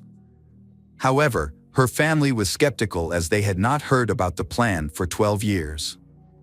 Some customers commented that Romero's constant presence at the salon made them feel uncomfortable. Some people thought that Graciella moved the salon home to solve the problem, but others doubted that the idea came from Romero. However, Graciella was happy about the change and believed that working from home would bring her closer to Jacob and Romero. At the end of the year, she and her husband renovated a room into a beauty salon, completing it in May 2019. The salon closed shortly after, but Graciella's reputation remained intact, and rumors of her reopening attracted many customers, including new ones. Graciella was delighted with her career success, but became increasingly secretive about her personal life. However, After 17 years of marriage, Graciela and Romero decided to separate. Romero always kept in touch with their children and saw them regularly. Graciela and her ex-husband shared custody of their youngest son, while the other children were grown and living on their own, but they still kept in regular contact with their family and participated in family activities. Graciela went through the divorce with a calm and optimistic attitude. After the divorce, Graciela focused on developing her beauty salon and spent her free time taking care of her family and close friends. On the morning of November 9, 2019, Romero visited Graciela's eldest daughter, Annabelle, and reported Graciela missing. According to Romero, Graciela and he had been together the night before. However, when he woke up the next morning, he was surprised to find that she was no longer there. Romero tried to contact Graciela but received no response. Annabelle was shocked by the news and Romero's reaction. He cried and appeared distressed. This made Annabelle feel strange because Romero usually did not show emotions in front of them. Romero also said that Graciela had been acting strangely recently, even hinting that she might have found another man in her life. Annabelle felt that Romero's words were insincere and his tears seemed fake, which made her start to doubt his behavior and worry about her mother. Romero usually avoided communicating with his wife's children. But after a while, he changed and decided to connect with them. After Romero left, Annabelle decided to inform the rest of the family about what had happened. Graciela's family gathers to find out what's happening to her. Graciela's car was parked in the driveway. If she decided to leave Romero, she would definitely use her own car. Another thing that surprised them was the neatness of Graciela's house. Everything was perfectly arranged and in order, far beyond normal. However, this was completely contrary to Graciela's personality and lifestyle, because if she went somewhere, her belongings and accessories would be scattered all over the room. Normally, Graciela would spend a lot of time in front of the mirror choosing her outfit for the day. However, the fact that she went out without any jewelry worried the whole family and they wondered why. As she walked around the house, Gabby noticed something strange. The large blanket had been put in the washing machine, something her mother never did. The blanket was too heavy and someone else had washed it, apparently Romero, which made Gabby suspicious. Romero did not explain this, saying that he did not pay attention to such details. But then people realized that several important items were missing from the house, including Graciela's passport, driver's license, and cell phone. This raised further suspicions about Romero's actions. On November 11th, Annabelle contacted law enforcement at the police station and discovered something surprising. Although Romero had known about his wife's disappearance since the 9th or possibly earlier, he had not notified the police. Therefore, Annabelle was the first to file a missing persons report to her mother. Another incident raised concerns about Graciela's safety. She asked Gabby to pick her up, but even though Gabby said it would take some time because of the distance, Graciela continued to ask. Gabby was surprised by this unexpected request for help. Graciela explained that everything was fine and that her request was just a result of an argument with Romero.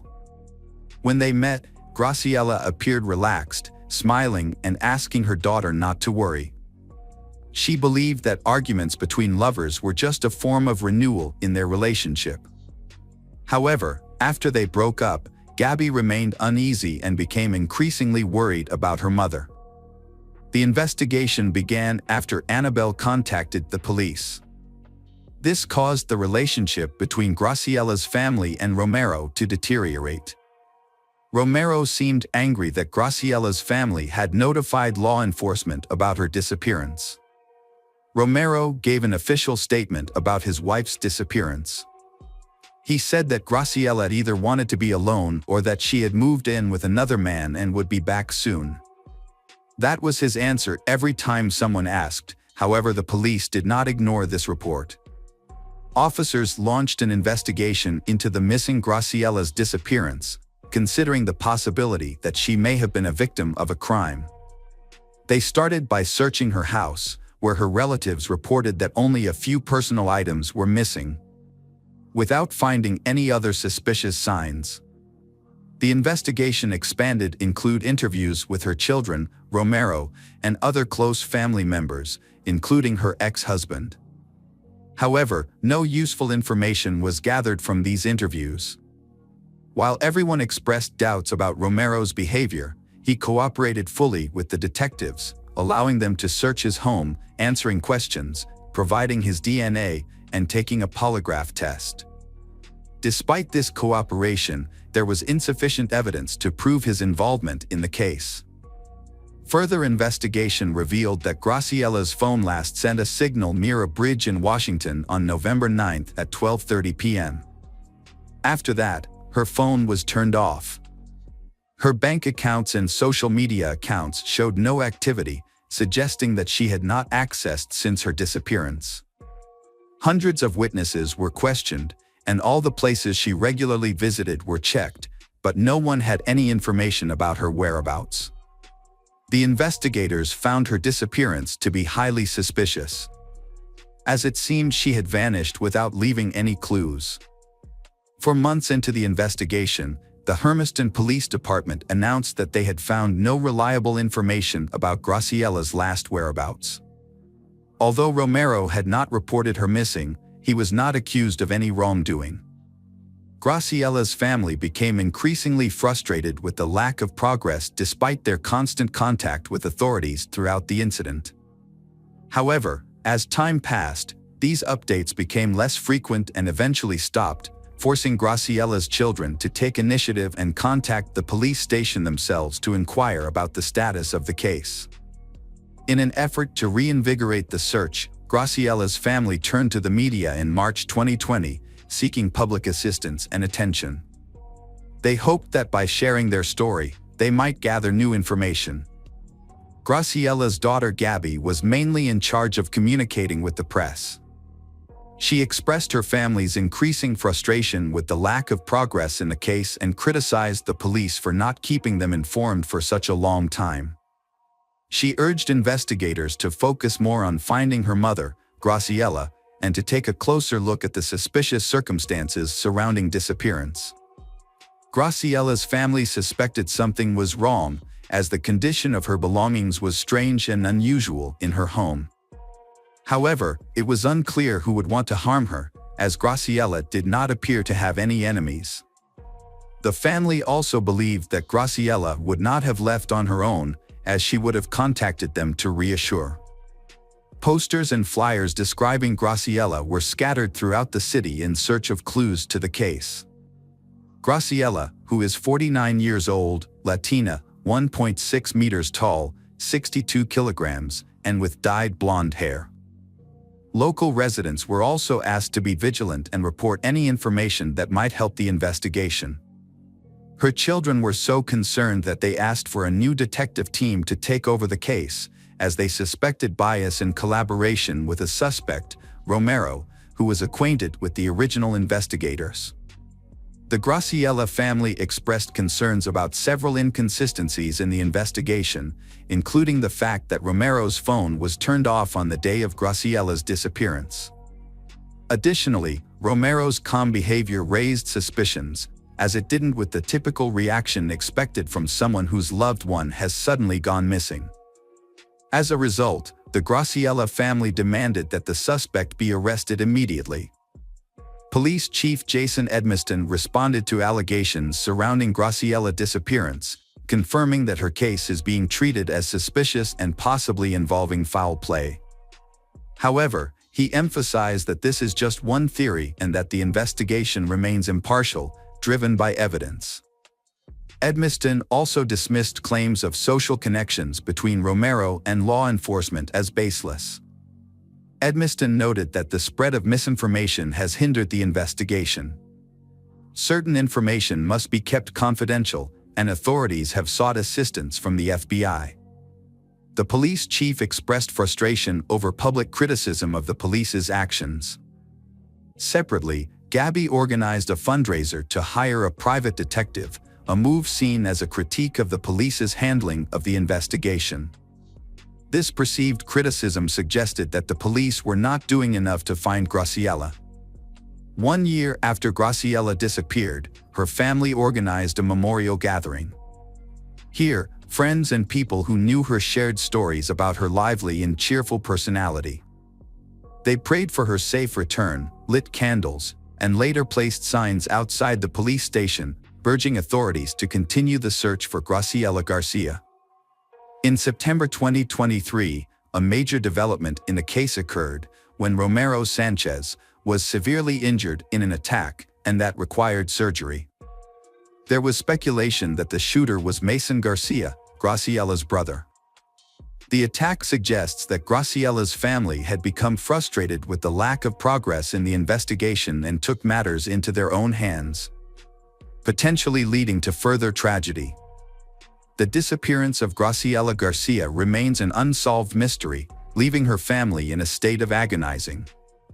This has significantly affected the health and mental well-being of her family. Living without knowing what happened to a loved one can be more challenging than coping with a confirmed loss. It remains unknown whether Graciela is alive or not. Her children continue to hope that the truth will soon be revealed and justice will be served to the criminals. Welcome back, detectives. Let's dive into another horrible case. The case of Joseph Saunier. Joseph Saunier was born in 1955 to a respected family of doctors in Shreveport, Louisiana. From a young age, he aspired to follow in his family's footsteps and become a doctor.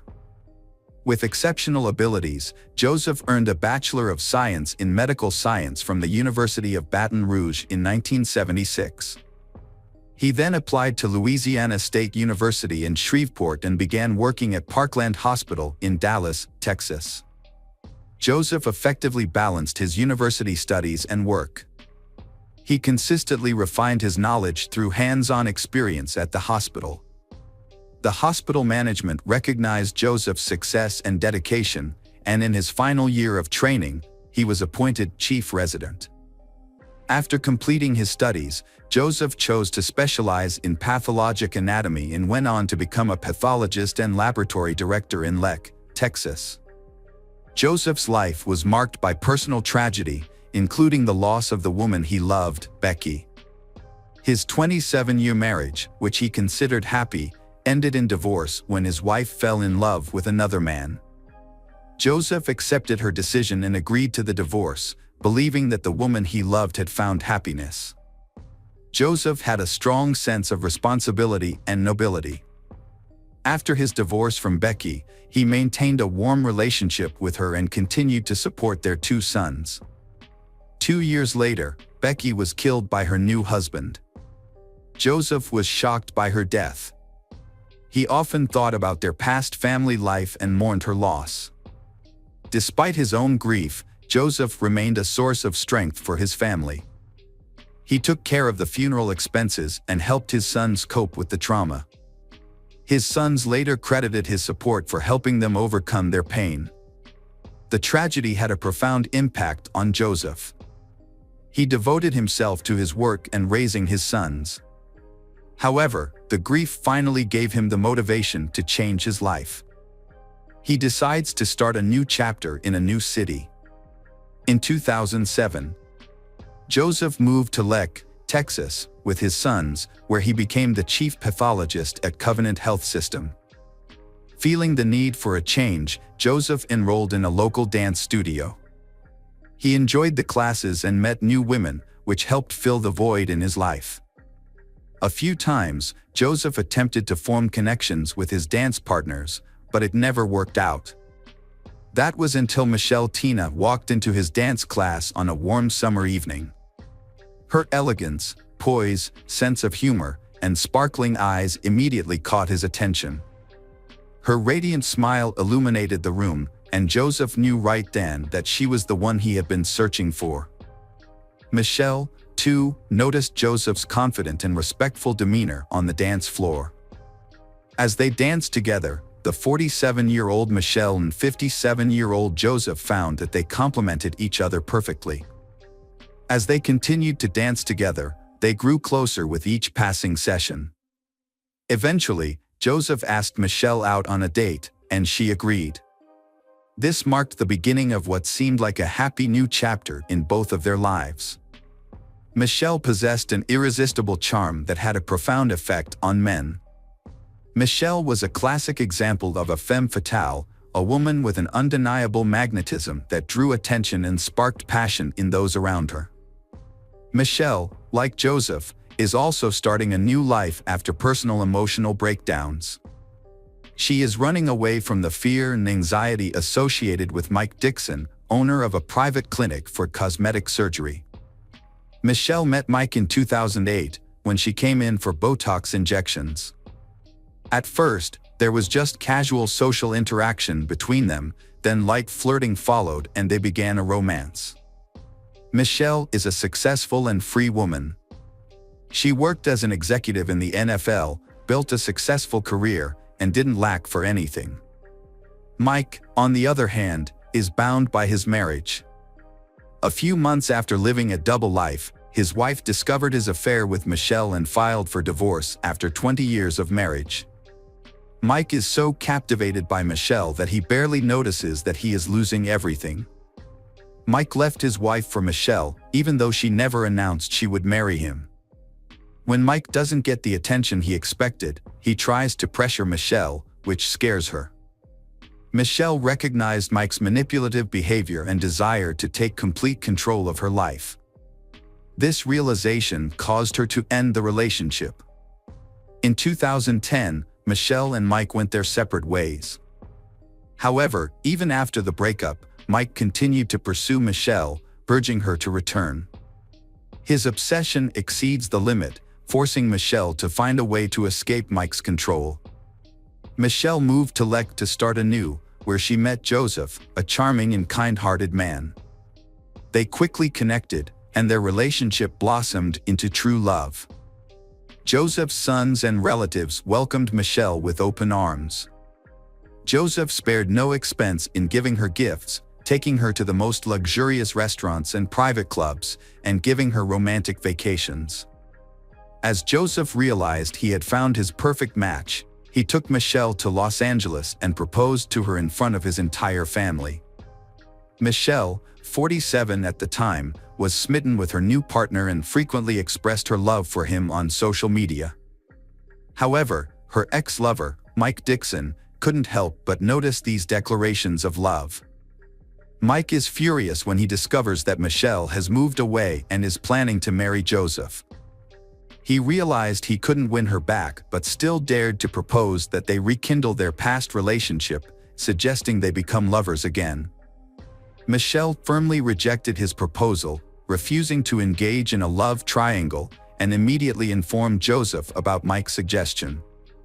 After some time, they started to feel like they were being watched.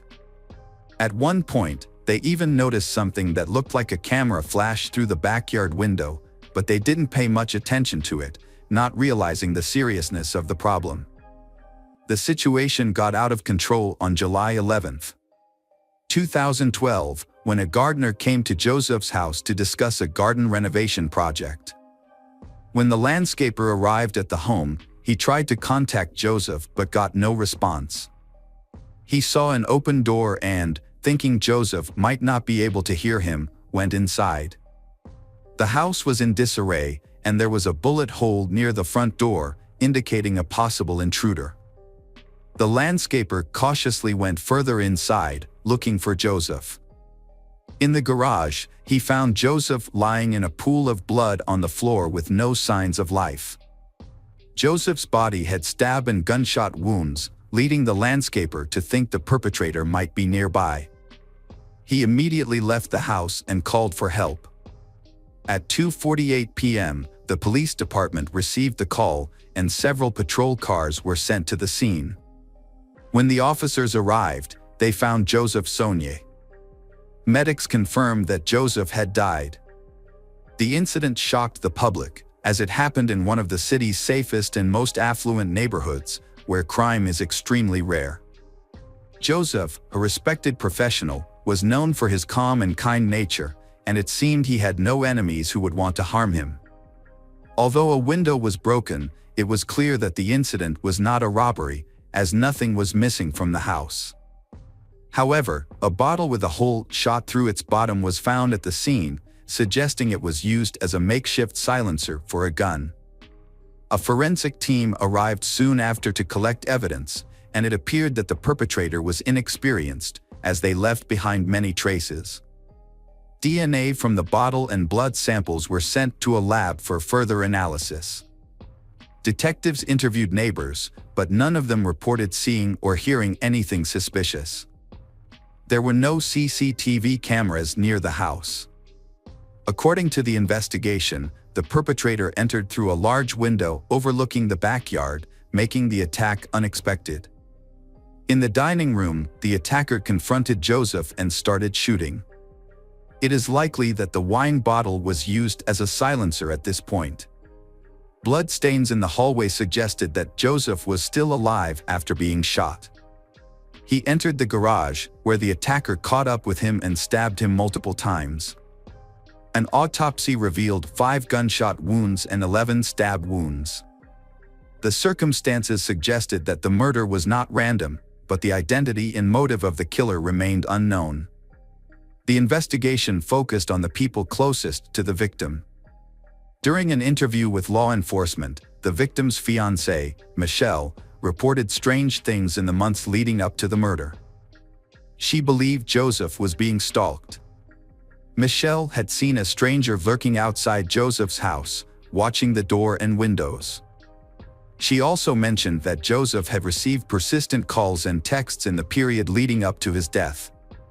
Although officers confirmed this information, they initially thought the calls and messages were from other women with whom Joseph was allegedly having relationships, as witnesses claimed he was in contact with multiple women at the time. Investigators questioned Michelle about whether she knew of other women involved with Joseph. Michelle claimed she was unaware of any other women. Joseph's sons also denied the possibility of their father having mistresses, stating that infidelity was not in his character. Despite this, investigators continued to explore a motive of jealousy for the crime. During the subsequent interrogation, Michelle succumbs to the pressure and reveals that she knows several women who may be involved in the crime. According to Michelle, these women are ex-girlfriends who often stalk Joseph. Although he ignored them, they continued to express their displeasure about his upcoming wedding to Michelle. The women in question include a woman from Florida who persisted in contacting Joseph even after he revealed his relationship with Michelle. There was also a nurse, Joseph's colleague, who often called and wrote to him. Additionally, a woman whose daughter sent a letter accusing Joseph of abandoning them shortly before the murder. In the same interview, Michelle mentioned Mike Dixon for the first time. She hadn't thought about Mike spying on her and Joseph before, because Mike stopped paying attention to her after she refused to be his lover. Michelle assumed that Mike had accepted her decision to marry Joseph and move on with his own life. The police visited Mike. He cooperated and spoke with the detectives. Mike revealed that he had been deeply in love with Michelle and had even divorced his wife to pursue a future with her. However, after Michelle rejected him, Mike gave up. He started a new relationship with a younger medical student who corroborated his alibi. At the time of the crime, Mike was at work and then spent time with his new girlfriend, which confirmed he couldn't have been involved. The investigation encountered significant obstacles.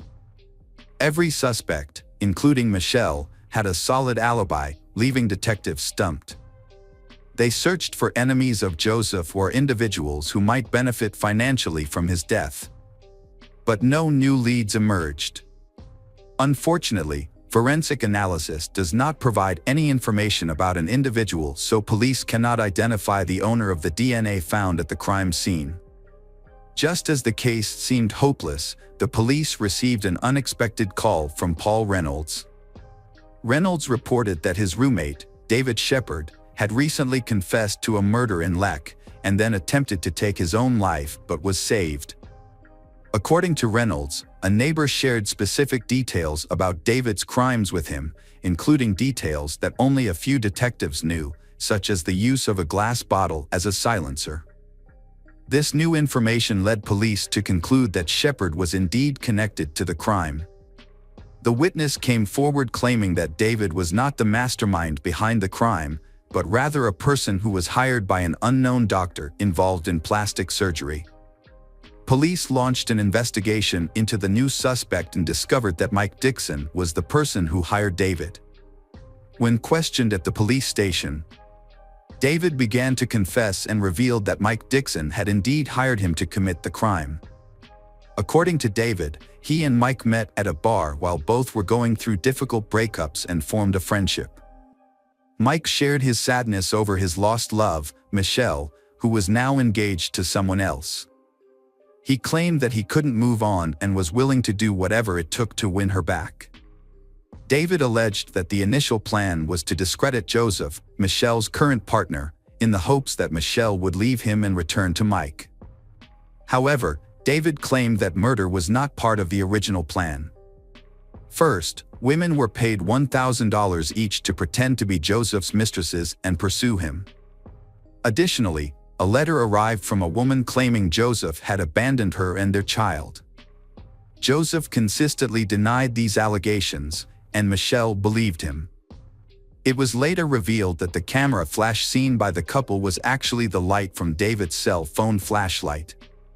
David had been driving to their house to create the illusion of surveillance.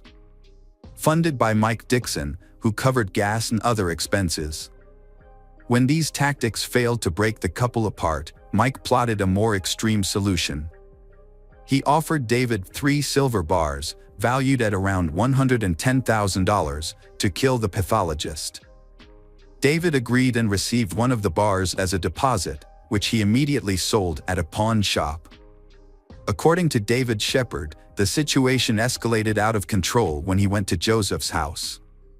He claimed the shooting was unintentional, and that after shooting Joseph, he became afraid and Joseph began to run away. David shouted to check on Joseph but received no response. He then followed Joseph into the garage, where he found Joseph lying still and heard his last breath. David rushed to check Joseph's pulse and confirmed that Joseph was dead. David admitted to stabbing Joseph several times but could not remember the exact number. David also admitted that he considered calling for help using Joseph's phone, but ultimately chose not to. Instead, he put the phone back, mutilated Joseph's body, and then went to Mike's house to get the rest of the gold before attempting to take his own life. According to David, he didn't fully understand what he was getting himself into. When he faced Joseph, he realized he could not continue killing. If it weren't for an accidental gunshot, Joseph might still be alive. Mike Dixon was arrested by the police on the same day and charged with first-degree murder. This was based on testimony from David, as well as a large amount of other evidence that included incriminating phone calls and text messages where Mike made explicit confessions. When Mike Dixon was first interviewed by detectives, they had hoped he would confess to the crime. However, he denied everything and asked for a lawyer, which led to a lawsuit. David Shepard, who had been involved in the crime, made a deal with the prosecutor where he pleaded guilty to his role and gave up his right to appeal the sentence. As a result of this deal, David received a life sentence without the possibility of parole, instead of the death penalty. Mike Dixon, on the other hand, maintained that he was not guilty, despite the circumstantial evidence against him. However, in a surprising turn of events, David, who was a key witness for the prosecution, changed his story during the trial. Under oath, David claimed that he had committed the crime alone and that Mike Dixon was not involved. He said that the silver bars found at the scene were meant to be used as an investment in a business that the two of them had planned to start. The jury was unable to reach a unanimous verdict, and a retrial was declared. The second trial occurred in 2016, resulting in Mike's conviction for first-degree murder and a life sentence without parole. However, his lawyers successfully appealed the judgment, and it was overturned. Mike was released on $2 million bail, but the case was far from over. The prosecution sought to reinstate the original sentence through the state's highest criminal court, which would have otherwise led to a third trial. On February 11, 2019, the prosecution's motion was granted, and in April 2020, Mike's bail was revoked, prompting a new arrest warrant. The Texas Court of Criminal Appeals ultimately reversed the lower court's decision, reinstating Mike's life sentence without parole.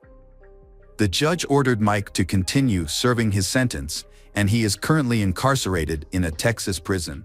Hello friends, welcome to our channel. Today we're going to take a look at another horrible case with you. The case of Cherie Miller. Bruce and Cherie were both born and raised in Flint, Michigan, a city that was once a thriving hub of the Midwest auto industry, but had since fallen on hard times. Cherie Peck Keithley Miller was born on October 13, 1971, and by her own account, she had a deeply troubled childhood. Without a father figure in her life, Cherie grew up in a trailer with her mother, who struggled with addiction and had a string of unstable relationships with men. These men often abused Cherie, starting when she was just 3 or 4 years old.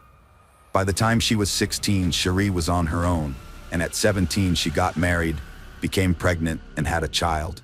However, the marriage didn't last, and she remarried and divorced again. Her second husband, Tribby, was convicted of second-degree child abuse after brutally assaulting his own child, causing multiple skull fractures. Tribby was also accused of abusing Cherie's 6-year-old daughter, but he was acquitted due to lack of evidence. Cherie seemed to have a pattern of attracting the wrong kind of men, always searching for someone who could provide her with financial security and emotional stability. By the time she was 26, Cherie found herself a single mother of 3, working multiple jobs to make ends meet, including a position at a nursing home and selling Mary Kay cosmetics. While she wasn't a conventional beauty, Cherie was charismatic and attractive. In 1997, she took a job as an accountant at B&A Auto Salvage, a company owned by 47-year-old Bruce Miller. At this point, Cherie saw Bruce as the kind of stable, successful partner who could finally provide her with the comfort and security she had always been missing. Bruce Leroy Miller was born on July 26, 1951.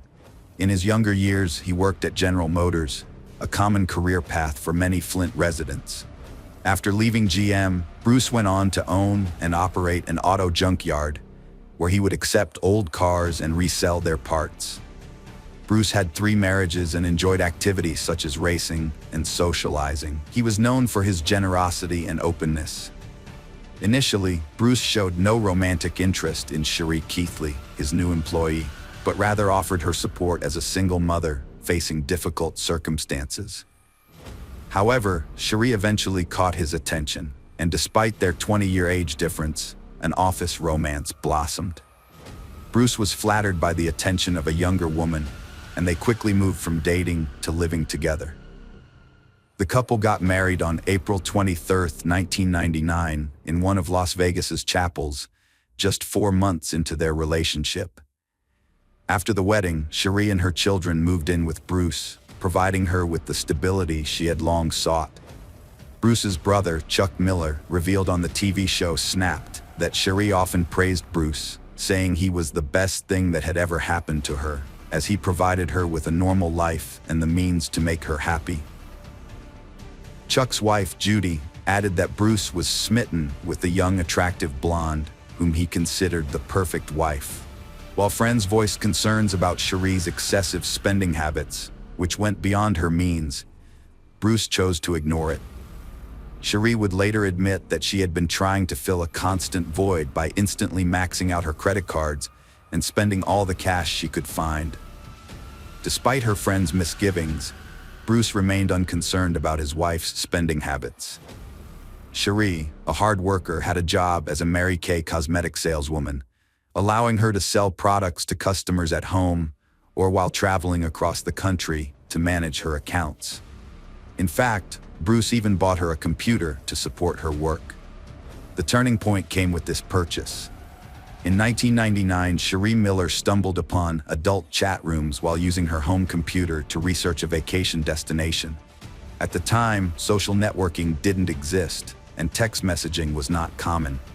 Instead, people connected with each other in online chat rooms, some of which were adult in nature and allowed users to flirt anonymously, share fantasies, and engage in virtual romances. According to friends, Bruce was aware of his wife's online flirting, but didn't see it as a problem.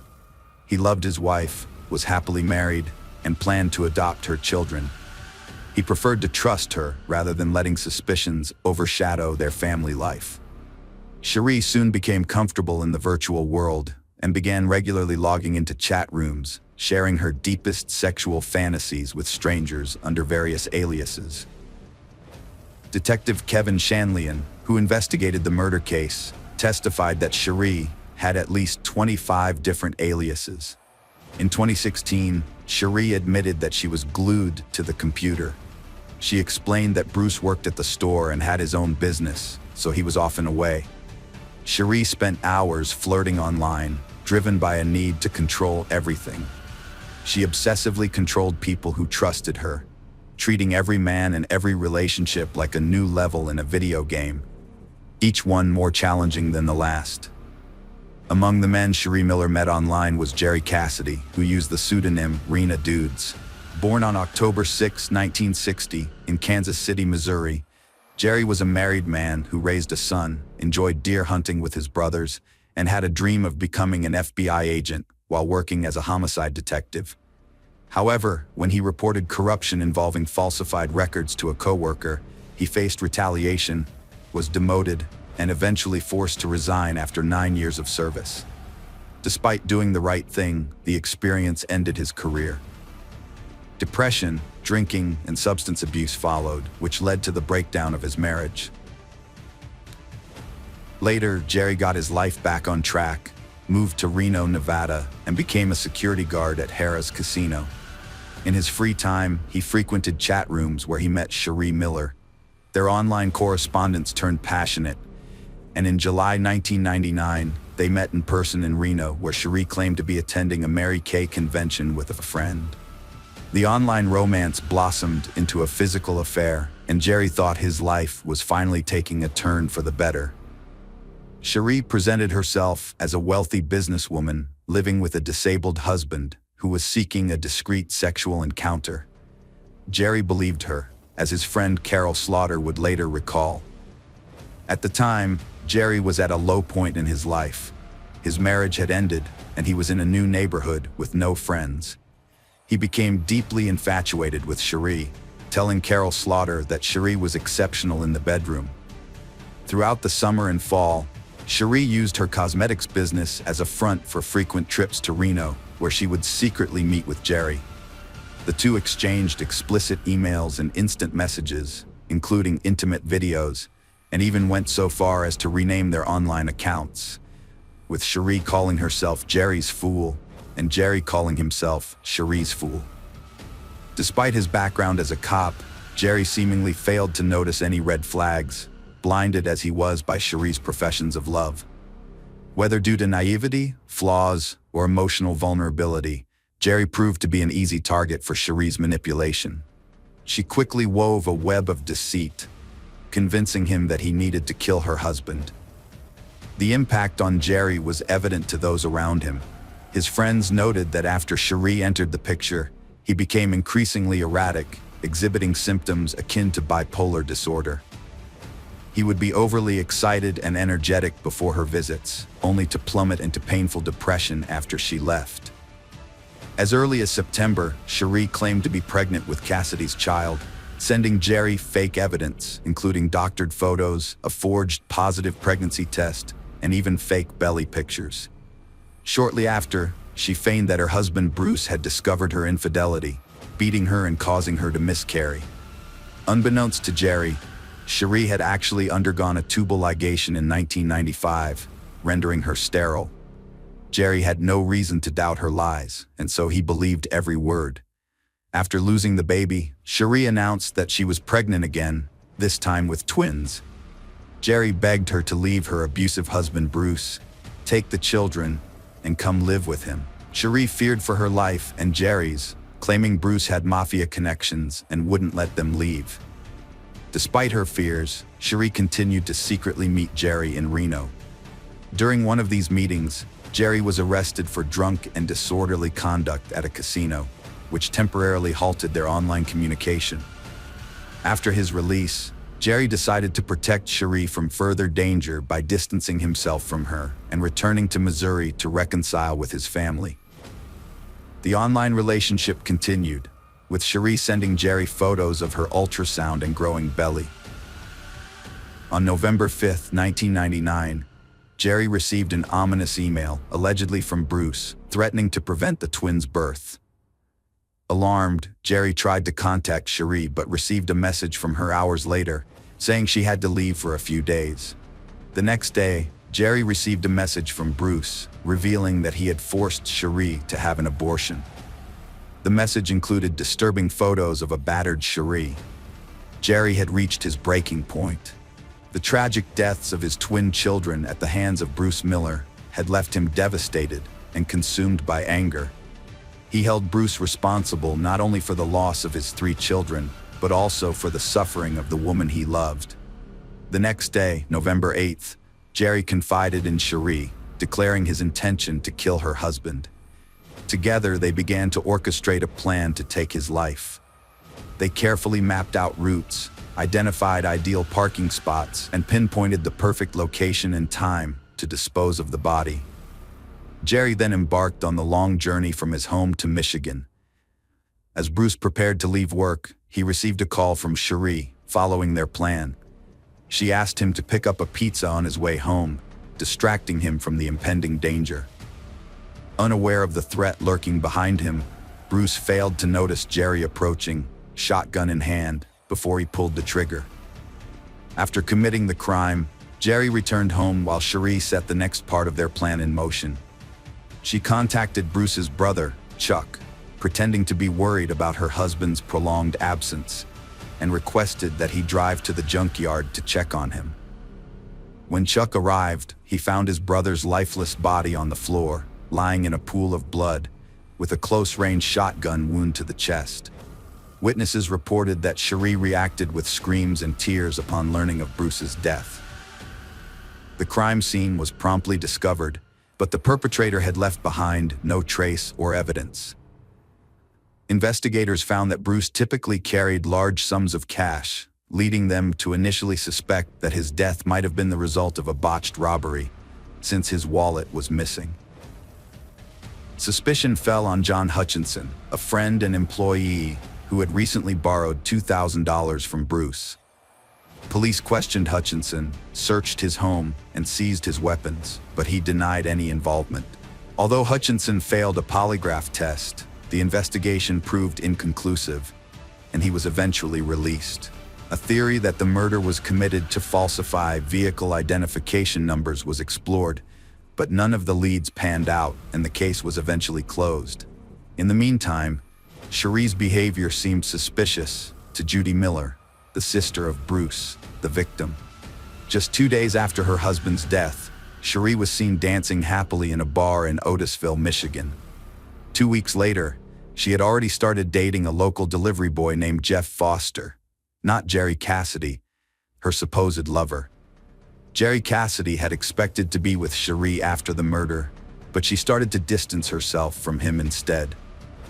A month after the murder, Cherie moved her new boyfriend into her house and cut ties with Jerry, leaving him heartbroken.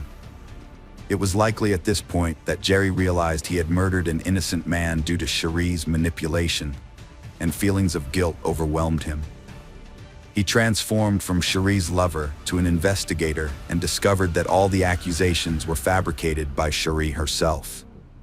On February 11, 2000, Jerry took his own life in his apartment in Odessa, Missouri, using a .22 caliber rifle. His body was discovered in a chair with an open Bible on his lap. The Bible was open to Matthew 5, which contains the passage, "Thou shalt not kill, and whosoever shall kill shall be liable to judgment." It seemed that Jerry had judged himself, confessed his guilt, and taken his own life as punishment. Cassidy's mother revealed in an interview a few days after the body was removed that while cleaning the apartment, family members found a briefcase containing 3 suicide notes and an envelope attached to the outside. Jerry's motive was revenge against the woman who had broken his heart. In his confession, the former detective explained that he had killed Bruce Miller because he believed at the time that Bruce had abused Cherie and was responsible for the deaths of his 3 children. However, the letter also revealed that Cherie Miller had lied to Jerry about Bruce's behavior. On February 22, 2000, police arrested Cherie Miller as she arrived at the airport with her boyfriend, Jeff Foster, after a trip to Reno. She was charged with second-degree murder and conspiracy to commit murder. Prosecutors believed that Cherie was a skilled manipulator who had convinced Jerry to kill her husband under false pretenses. Despite the evidence against her, Cherie maintained her innocence to her deceased husband's family. On December 12, 2000, the trial of Cherie Miller began in the state of Michigan, generating widespread national attention due to the unusual nature of the internet-related crime. The public's interest was exceptionally high. The prosecution presented thousands of messages exchanged between Cherie and Jerry, revealing the numerous lies she had told. Cherie claimed she had undergone a fallopian tube ligation years prior and therefore could not be pregnant with Jerry's children, and that she had never been abused. However, the prosecution alleged that Cherie wanted her husband Bruce dead for financial gain, as a divorce would not have provided her with sufficient money. In contrast, the defense argued that Cherie received only a minimal sum after Bruce's death and would have enjoyed a more affluent lifestyle had she remained married. The defense also suggested that Jerry Cassidy was seeking revenge as a spurned lover and had fabricated evidence against Cherie. Cherie told the jury that her online sexual communications with Jerry were merely a fantasy, and that she had lied about her pregnancy to help him cope with depression and about the abuse to deter him from contacting her. Cherie vehemently denied writing the messages that described the crime, implying that Jerry had forged them using his expertise as a homicide detective. However, the police discovered evidence of the messages on Cherie's computer. The online correspondence played a crucial role in the trial. Miller was convicted on December 22nd, receiving a life sentence for murder and 54 to 81 years for conspiracy. In 2007, while incarcerated, she was diagnosed with post-traumatic stress disorder and other mental health issues. Miller began treatment and filed an appeal, even getting married for the 4th time. Michael DeNoia saw Miller's story on the news and was captivated by her charm. He wrote to her, and in 2008, he visited her in prison, proposing during the visit. Although some reports claim they got married in April 2008, there is no evidence to support this. In 2008, Miller's conviction was overturned on appeal, and she was released from prison in 2009. A federal judge ruled that Jerry's suicide letter should not have been considered evidence, as Cassidy was deceased and the defense could not cross-examine him. The judge ordered a new trial and released Miller on bail. In 2012, Cherie was returned to jail to resume serving her original sentence, following a court ruling that re-evaluated the admissibility of the suicide letter. Having spent 3 years outside, Cherie continued to proclaim her innocence. In 2016, Cherie Miller unexpectedly confessed to her role in her husband's death in a 4-page letter to a judge. Many saw this as a bid for sympathy or profit. Cherie wrote that being sent back to prison after 3 years of freedom triggered her admission. She was devastated to leave her daughter and granddaughter behind, and the full weight of her actions hit her. She described her husband as a great man who only loved and wanted to adopt her children, and she was filled with remorse for ordering his killing. Cherie gave a 2022 TV interview, confessing Bruce wasn't mob-connected and didn't abuse her. She faked bruises and ultrasound scans to control Jerry, fearing Bruce would discover her true identity. Cherie knew Jerry's depression and had evidence, but thought she could manipulate the jury. She rejected a 15-year plea bargain, leading to a life sentence. Now incarcerated, Shuri seeks peace, saying it's hard to face her actions. Hello friends, welcome to our channel. Today we're going to take a look at another horrible case with you, the case of Emmett Corrigan. Ashley Harmon, a bright and energetic person, became a caretaker for her 5 siblings after her parents' divorce at age 9. Her strong faith as a devout Mormon gave her strength and comfort in tough times, helping her overcome obstacles with determination and courage. In 2003, Ashley, a human development major, met Emmett Corrigan, a philosophy student, while attending Utah State. Like Ashley, Emmett's parents divorced when he was 10, and he had a tough time coping with the aftermath. However, he eventually found comfort in the Mormon faith. Although Emmett wasn't born into the Church of Jesus Christ of Latter-day Saints, he converted to the church at 17 in a ceremony attended by his family and friends. Ashley initially thought Emmett was cute, and he felt the same way about her. Emmett was impressed by Ashley's intelligence and was immediately smitten with her from the moment they met. In fact, he confided in his closest friends that he knew Ashley was the one he wanted to marry. Emmett proposed to Ashley at Christmas 2008, and she happily accepted. They married in a Mormon temple, surrounded by shared beliefs. Overjoyed, they started their new life, finding stability and happiness in their union. In Mormonism, marriage is sacred and eternal, lasting beyond death, with divorce only allowed in extreme cases. Ashley and Emmett welcomed twin daughters in 2005, feeling overjoyed and thrilled to experience parenthood. While attending Utah State University, they balanced childcare and education, relying on faith and love to overcome challenges. Emmett graduated from Utah State University with honors in 2009, attended law school and passed the bar, becoming a bankruptcy attorney. Meanwhile, Ashley stayed home to care for their 4 kids, managing the household while Emmett built his career. Behind closed doors, their seemingly perfect life hid secrets. In August 2010, Emmett faced increasing pressure to provide for his family of 4 young children, all under the age of 5, as the financial burden became overwhelming. To improve his financial situation, Emmett decided to establish his own criminal defense law firm. A friend introduced him to Candy Hall, a reputable paralegal with prior experience working for a criminal attorney. Following a successful lunch meeting, Emmett hired Candy as an assistant for his criminal defense firm. Candy Hall's husband was not in the story. It was Robert Hall, the Emmett, who was a great dad and worker. When his wife, Ashley, got a job, he was thrilled. But as his business and family responsibilities grew, Ashley noticed a strain on their marriage.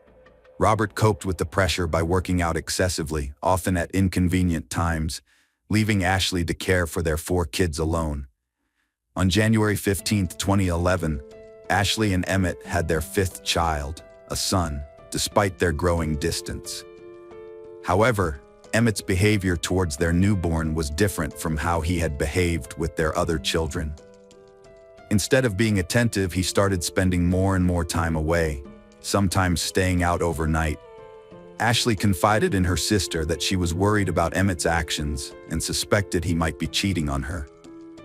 Around the same time, Emmett's assistant, Candy Hall, was experiencing her own marital problems. She told a friend that her husband, Rob, was jealous of her working for the charismatic Emmett, and their constant fights were affecting their marriage. On their 7th wedding anniversary, March 6, 2011, Ashley was left alone with the children while Emmett claimed he was attending a bodybuilding convention. Ashley felt panicked and concerned about her marriage, wondering if she was doing something wrong that made Emmett unhappy. Although she was unhappy, Ashley was determined to work through their problems and make their marriage better, as divorce was not an option for her. Ashley decided to tackle the issue head-on. She planned a perfect evening to mend her relationship with Emmett, cooking his favorite meal and ensuring the kids were on their best behavior. But when he arrived 2 hours late, he turned away from her kiss. Undeterred, Ashley remained steadfast in her goal to rekindle their love, believing it was worth trying to. 2 hours after Ashley finished preparing dinner, The Corrigan family gathered around the table to eat. However, Emmett claimed he wasn't hungry, despite Ashley's obvious effort and attention to detail. It was clear she had invested a lot of time, thought, and love into the meal, but Emmett's lack of interest left Ashley feeling disappointed and hurt. As the rest of the family enjoyed their meal, Emmett suddenly got up, saying he needed to go to Walgreens. He promised to be right back, seeming not to notice Ashley's growing concern. Ashley suspected there was more to Emmett's actions and begged him to stay and connect with her, reminding him of their family's importance. However, Emmett responded harshly, telling Ashley not to dictate what he did. He then left the house, leaving Ashley feeling confused and hurt. On the same day, another issue was emerging in Emmett's life. His assistant Candy and her husband Rob Hall were at a crisis point in their marriage. Despite their love for each other, Rob was packing his belongings, deciding to leave their home, believing it was best to distance himself and start fresh. That evening, Rob phoned his daughter to ask if she was out driving Candy's car. She told him she wasn't. A few minutes later, his daughter drove past Walgreens and spotted Candy's car in the parking lot, but thought little of it. She immediately called her father to report her discovery. Rob's initial reaction was a casual, "Oh, okay." Little did they realize that this ordinary phone call was about to drastically change the course of two families' lives forever. Meanwhile, Ashley lay in bed, her heart heavy with worry, praying fervently for her marriage to succeed. She had been texting and calling Emmett desperately, trying to reach him, but he wasn't responding. Her intuition told her something was wrong, and she couldn't shake off a sense of unease. Around 1 p.m., a 911 call reported gunshots and a screaming woman in the Walgreens parking lot, prompting a rapid police response. As they arrived at the scene, officers were uncertain about what they would find. Had there been a random drive-by shooting, a botched drug deal, a robbery, or something entirely different? Without knowing what to expect, they approached the area with caution. When the first officer stepped out of the patrol car, he was met with a horrific scene. A lifeless body lay on the ground, and a second person, wounded and in agony, was clutching their head. The injured person was rushed to the hospital with a gunshot wound, leaving the police with more questions than answers. Amidst the chaos, one key witness caught the police's attention. Her name was Candy Hall, and she was present at the crime scene. At the hospital, Candy identified the injured man as her husband, Rob, and the deceased man as her boss, Emmett. The autopsy revealed that Emmett had been shot twice, once in the head and once in the chest. Shortly after Emmett's lifeless body was discovered in the Walgreens parking lot, his wife Ashley received a knock on her front door. When she answered, she was greeted by police officers who broke the devastating news. Her husband, Emmett, had been shot and killed. Ashley was left stunned, inconsolable, and bewildered, struggling to comprehend what could have led to this tragic event. After the police informed Ashley that her husband had been killed, a detective asked her about Rob and Candy Hall. Ashley knew Candy as Emmett's assistant, but she suspected that Candy and Emmett were having an affair. The police took Candy in for questioning from the Walgreens parking lot, trying to piece together what led to Emmett's murder and Rob being shot in the head. When detectives asked Candy if she had a romantic relationship with her boss Emmett, she denied it. They also asked if they had ever had sex, and Candy strongly denied that too. Candy told the detectives that she had gone to Walgreens that night to pick up a prescription. She claimed to have run into Emmett by chance in the store, and they decided to go for a drive in his car. As they drove to a gas station, Candy's phone rang. It was her estranged husband, Rob. Candy told Rob that she was out with Emmett, but the conversation turned sour when Rob became jealous and threatened to hurt Emmett. At long last, Candy and Emmett pulled up to Walgreens. As they got out of the car, Candy's heart sank when she saw Rob standing at the entrance, his face red with anger. The air was electric with tension as a fierce argument broke out between Rob and Emmett, which quickly escalated into a physical fight. Just as suddenly, 3 loud gunshots rang out. Candy spun around to see both men lying on the ground. She quickly spotted the gun lying nearby, picked it up, and flung it away from herself. Candy couldn't identify who fired the first shot. Rob was shot in the head, stitched up, and questioned by detectives. They found his gun at the scene and asked who it belonged to. Rob said it was his, explaining Emmett and he fought in a parking lot. The gun fell, they struggled, Emmett shot Rob, and Rob couldn't recall who fired the fatal shot due to his wound. Detectives wondered if Emmett might have fired first, since he ended up dead. Since the shooting took place in the Walgreens parking lot, the detectives turned to the security footage for answers. Upon reviewing the footage, they noticed Rob Hall arriving in the parking lot at 9:55 p.m. 1 minute later, Rob was seen entering the Walgreens store, seemingly searching for someone as he rushed through each aisle. The security footage captured Rob exiting the Walgreens at 10:06 p.m. and parking his car beside Candy's vehicle. He then waited there for the next few minutes. Approximately 10 minutes later, Emmett's truck appeared on the footage as it pulled into the parking lot. However, the shooting itself was not caught on camera. Candy initially denied being romantically involved with her boss, but rumors among their co-workers suggested otherwise. According to their co-workers, Candy and Rob were seen frequently spending time together in his office with the door closed, just 3 weeks after she was hired. On the day Emmett was shot, detectives made a curious discovery. Emmett had accompanied Candy to the public defender's office to discuss divorcing Rob. During the investigation into Emmett Corrigan's murder, crime scene investigators searched his vehicle in the parking lot and found steroids in the glove compartment. This discovery wasn't a surprise to many of Emmett's loved ones, as he had been heavily focused on bodybuilding and his behavior had changed, leading some to suspect he was using steroids. When Candy gave her statement to the detectives, she described a specific pattern of shots that suggested Rob shot and killed Emmett twice before turning the gun on himself and shooting himself in the head. This evidence was enough for the detectives to obtain an arrest warrant for Rob Hall, charging him with first-degree murder. As a result, Rob Hall was arrested and charged with Emmett Corrigan's murder. Rob Hall faced severe consequences for his actions. A conviction for first-degree murder would have resulted in either life imprisonment without parole or the death penalty.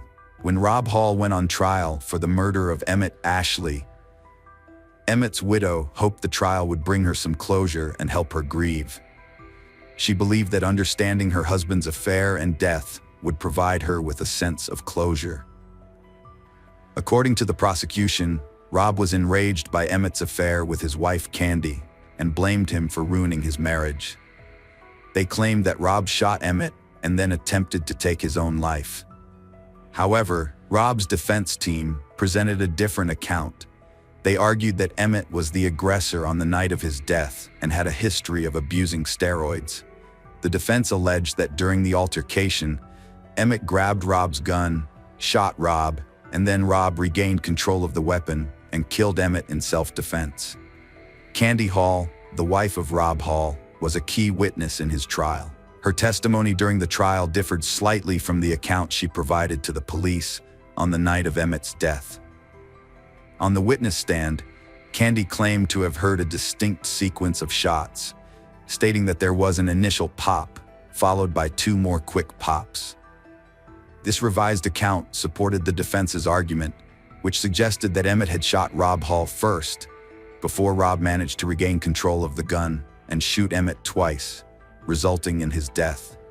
Prosecutors needed to prove Rob, not Emmett, was the Walgreens shooter.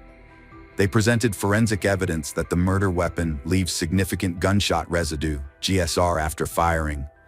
Tests showed Rob had 32 GSR particles on his left palm and 23 on his right, while Emmett had 1 on his left hand and none on his right, proving Rob fired the gun. After careful consideration, the jury found Rob Hall not guilty of first-degree murder. However, they did reach a unanimous decision that he was guilty of second-degree murder, meaning the murder was not premeditated. The judge presiding over the case sentenced Rob to 30 years in prison, and he will be eligible for parole in 2028 when he is 58 years old.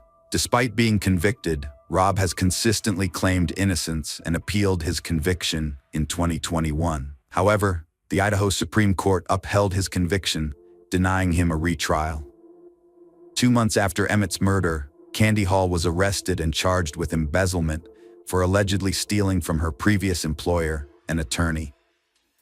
These embezzlement charges were unrelated to Emmett's murder. Instead of facing the original embezzlement allegations, Candy pleaded guilty to the lesser charge of grand theft and received a prison sentence. She was released on parole in 2014, but remains on probation until 2026. Candy Hall spoke candidly on Dateline, overcome with guilt about the incident's harm to her relationships with her kids.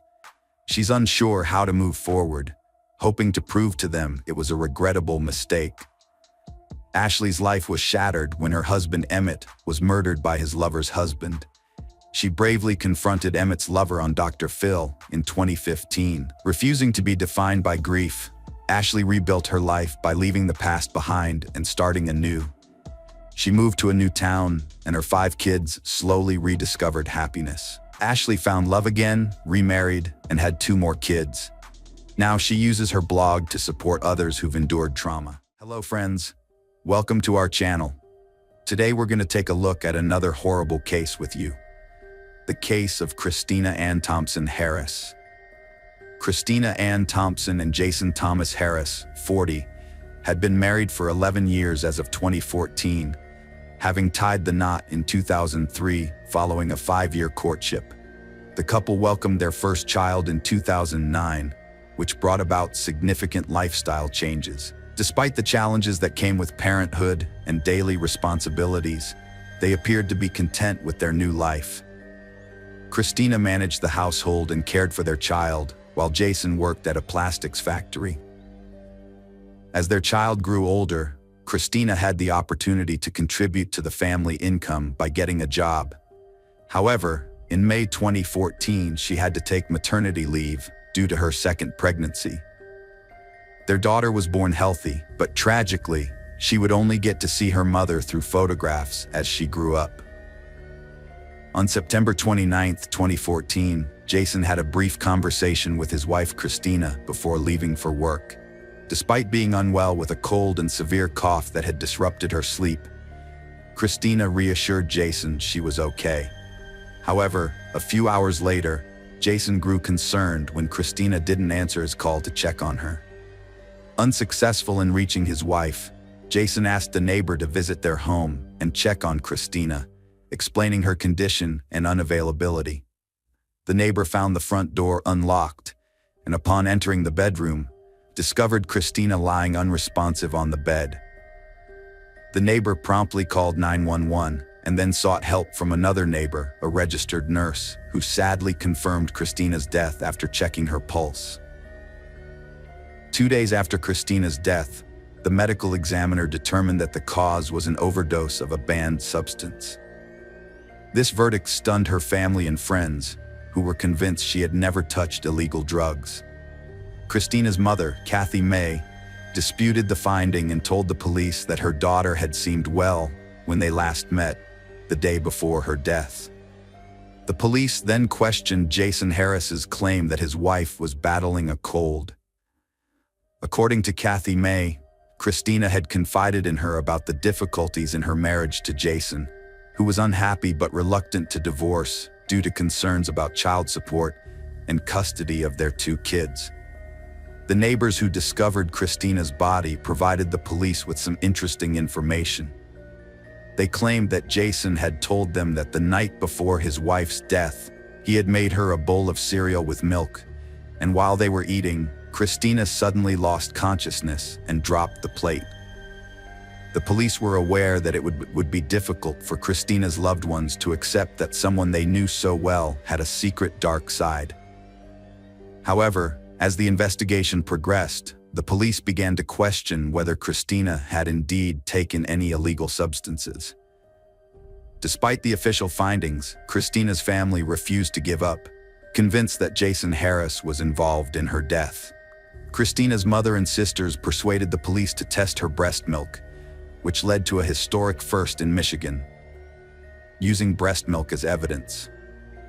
Despite the trust of her family, neighbors, and colleagues that Christina didn't use illegal substances, her milk was tested. Notably, her workplace and the hospital where she gave birth to her second child had already tested her for prohibited substances, with negative results. At the time of Christina's death, her second child was 4 months old, and she had been breastfeeding. Both Christina's mother and Harris confirmed that she was cautious about her consumption due to breastfeeding, as she didn't want to harm her baby.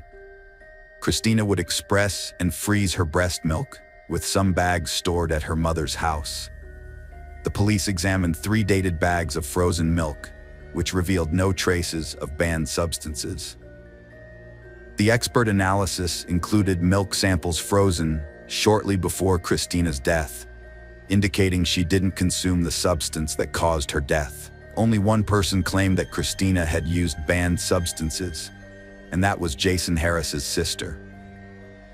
This led investigators to take a closer look at Jason and consider the possibility that Christina's death was a deliberate act of deprivation of life. The investigation was slow going, and it's unclear how it would have turned out if Christina's family hadn't been actively involved in uncovering the truth.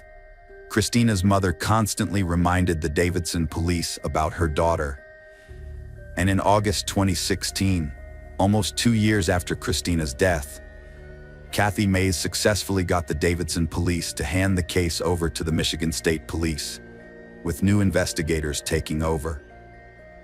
As the story unfolded, they discovered a lot of information about Jason Harris's character and behavior before and after his wife's death. Harris had been having multiple affairs, and Christina was aware of them, confiding in family and coworkers that Harris had been texting another woman even while she was in the hospital giving birth to their youngest child via C-section. Christina told a coworker that if she turned up dead, it would be because of Harris, and when asked if she was serious, she confirmed that she was. Harris told his coworkers that he doubted the paternity of their second child and often complained that after giving birth, Christina was depressed, staying in bed, and refusing to go to work. He also frequently complained about her nagging him. One of Harris's coworkers believed that Harris might have told the police that he had expressed a wish for Christina to be dead. He described Harris and Christina's relationship as toxic, recalling that they frequently argued. One of the most astonishing aspects of this case was Jason Harris's openness about wanting to get rid of his wife, Christina. Despite making attempts to harm her, nobody took his words and actions seriously until her death. Harris purchased substances which he mixed into her drinks on at least 2 occasions. However, Christina detected an unusual taste and refused to consume the beverages. He then asked a coworker for a substance that would not alter the taste or smell of drinks or food, claiming he wanted to knock her out so she wouldn't feel anything. When Harris told a coworker that Christina didn't drink the tainted water because of its funny taste, the coworker declined to provide him with more pills. The coworker testified that Harris had told him he wanted Christina to stop nagging him, but the coworker thought Harris was joking. Harris even told a coworker that he had hired someone to kill Christina, but the hitman was arrested before he could carry out the task. Harris then asked the same coworker to kill Christina in exchange for $10,000 from her $100,000 life insurance policy. The coworker refused, believing Harris was venting frustrations and that the offer was merely a poor joke. He remembered the conversation as Harris saying, "I'm tired of her. I'm going to get rid of her." On September 29, 2014, Harris dropped off his 2 children at daycare on his way to work. Later that morning, he sent a text to a neighbor asking her to check on his wife Christina because she wasn't answering his calls. The neighbor arrived at the house and saw the family van in the driveway, but Christina didn't come to the door. The neighbor entered the house and found Christina lying unresponsive in bed. She asked Harris if she should try to wake her up, and he said Christina had probably overslept and that he was on his way home. The neighbor then went back inside and found Christina feeling cold, with foam coming from her mouth and nose. She called 911 and another neighbor who was a registered nurse. The 911 operator asked if there were any needles present, but the neighbor didn't see any. The registered nurse neighbor testified that Christina was cold, stiff, had no pulse, and had white foam coming from her mouth. She didn't attempt to resuscitate Christina because she was already dead. When the paramedics arrived, they pronounced Christina dead at the scene. Harris informed his supervisor that he had requested a neighbor to check on Christina and that he needed to return home because Christina was unresponsive when he arrived at the house. However, witnesses reported that Harris did not appear concerned or rushed, and he entered the house without notifying the neighbor he had asked to check on Christina. Later that morning, Harris contacted Christina's supervisor at work, informing her that Christina had passed away the previous night and inquiring about collecting the $100,000 death benefit on Christina's life insurance policy through her employer. One of the women with whom Harris was intimate told investigators that Harris reached out to her on the day of Christina's death, claiming that his wife had died from taking an excessive amount of a banned substance, implying that he knew the cause of Christina's death before the medical examiner's report. That evening, the neighbor Harris had asked to check on Christina saw him in the driveway. Harris stated that Christina was not the angel her parents thought she was, and that their child would soon learn all the good and bad about Christina. He claimed that Christina had dropped her bowl of cereal and that he told her to go to bed. Harris also told the neighbor that his wife was restless, tossing, turning, and thrashing around during the night, and that he had heard her cough before he left for work, wondering if that had been her last breath. Harris told a police officer that Christina had been coughing a lot when he left the home, and that Christina had fallen asleep while eating cereal the night before her death. Finally, Harris informed Christina's mother that Christina had complained about her water tasting of chemicals before she died. In this case, a key motive was financial gain. Within a week of Christina's death, Harris and his mother personally visited Christina's workplace to ask about her life insurance payout. Moreover, Harris received a $20,000 death benefit from his employer's life insurance policy soon after Christina's death. One of Harris's mistresses moved in with him and his children. Although Christina's mother thought the mistress moved in after the funeral, Harris's neighbor testified that the mistress had already moved in before the funeral. The neighbor also stated that Harris's adult children from a previous marriage moved into the house just days after Christina's death. Police found that Jason Harris had bought a plane ticket to Rhode Island 9 days after Christina's death to visit a woman he had exchanged over 5,800 texts with. The county medical examiner, Dr. Brian Hunter, sent Christina's post-mortem blood and urine samples to a lab for testing. Initially, Dr. Hunter thought Christina's death was an accident, but there were no needle marks on her body, and investigators didn't find any drug residue or rolling paper near the bed where she died. In 2016, the Michigan State Police took over the investigation into Christina's death. Later, in 2019, after being questioned in a wrongful death lawsuit brought by Christina's family, and after reviewing the police file, Dr. Hunter changed the manner of Christina's death on her death certificate and post-mortem report from accidental to homicide. The police charged Harris with first-degree murder, solicitation of murder, and delivery of a controlled substance causing death. He was refused bail. Nicholas Robinson, Harris's attorney, said his client has pled not guilty to this matter and looks forward to contesting these charges. By the time of his arrest, Harris had lost his job due to a positive test for banned substances. The efforts made by Kathy Mays to ensure that law enforcement agencies punish the perpetrator of her daughter's death did not go unnoticed. Genesee County Prosecutor David Layton said that a few years back, he started receiving Facebook and email messages from a woman from Davidson, claiming that her daughter had recently died and that it was not an accident. The woman, Kathy Mays, was able to capture Layton's attention, and authorities began reviewing the death of her daughter. Kathy Mays recalled the words her daughter's mother wrote in an email. "Mr. Prosecutor, you are my last hope, the last chance we have to see justice through for my daughter. Please help me."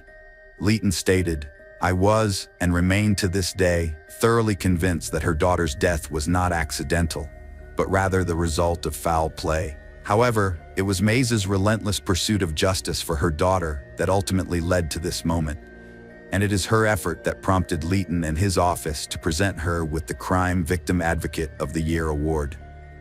Mays thanked Layton for the award, presented to her in a room filled with about 40 people.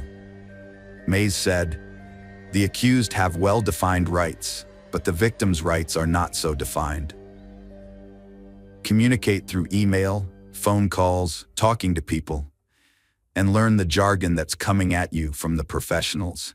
You are your loved one's best advocate." Mays recounted that in September 2014, she received a call informing her that her daughter had not woken up, and instantly she suspected her husband's involvement. Through her journey to becoming a victim's advocate, a role she was previously unaware of, Mays shared the valuable lessons she learned. Victims should not take for granted that an investigation will occur, and even if one does, it's not guaranteed that the investigators will have the necessary expertise in the specific crime they're investigating. It's essential to be proactive rather than passive when seeking justice for your loved one. Moreover, don't expect to receive regular or progress updates. The trial started in 2021. Prosecutors allege that Harris intentionally laced his wife's cereal with a prohibited substance, aiming to end her life. He then went to work, waited a few hours, and asked the neighbor to check on Christina Harris, seemingly wanting someone else to discover her lifeless body, thereby diverting suspicion from himself. According to the prosecutor, Harris had multiple motives for killing Christina. He was involved with other women, suspected her of infidelity, doubted the paternity of their second child, and was frustrated with her constant nagging. Harris openly confessed to multiple individuals that he was against divorce, unwilling to pay child support, and unwilling to lose custody of their children. Prior to Christina's death, he confided in a coworker that he wished she would pass away on the morning of her actual death.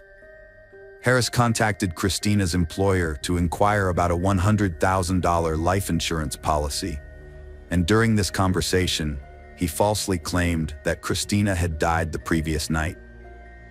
The jury was presented with conclusive proof that Harris wanted Christina dead and had even attempted to hire an assassin. He had devised a plan to achieve this and was aware of where to obtain illegal substances.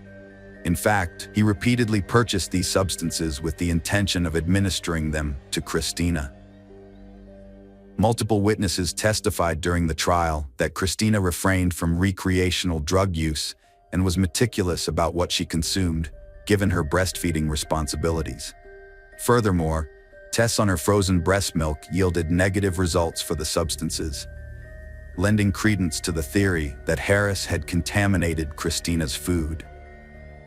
Prosecution presented the results of the toxicological examination, and Dr. Judge stated that Christina's death was compatible with swallowing a substance.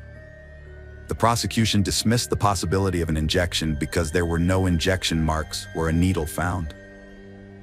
Dr. Judge added that it was also unlikely that the substance was snorted, as neither a rolled-up dollar bill nor any paper used for this purpose was found at the scene. Jason Harris was given the opportunity to address the court, but he failed to apologize or express remorse. Instead, he maintained his innocence.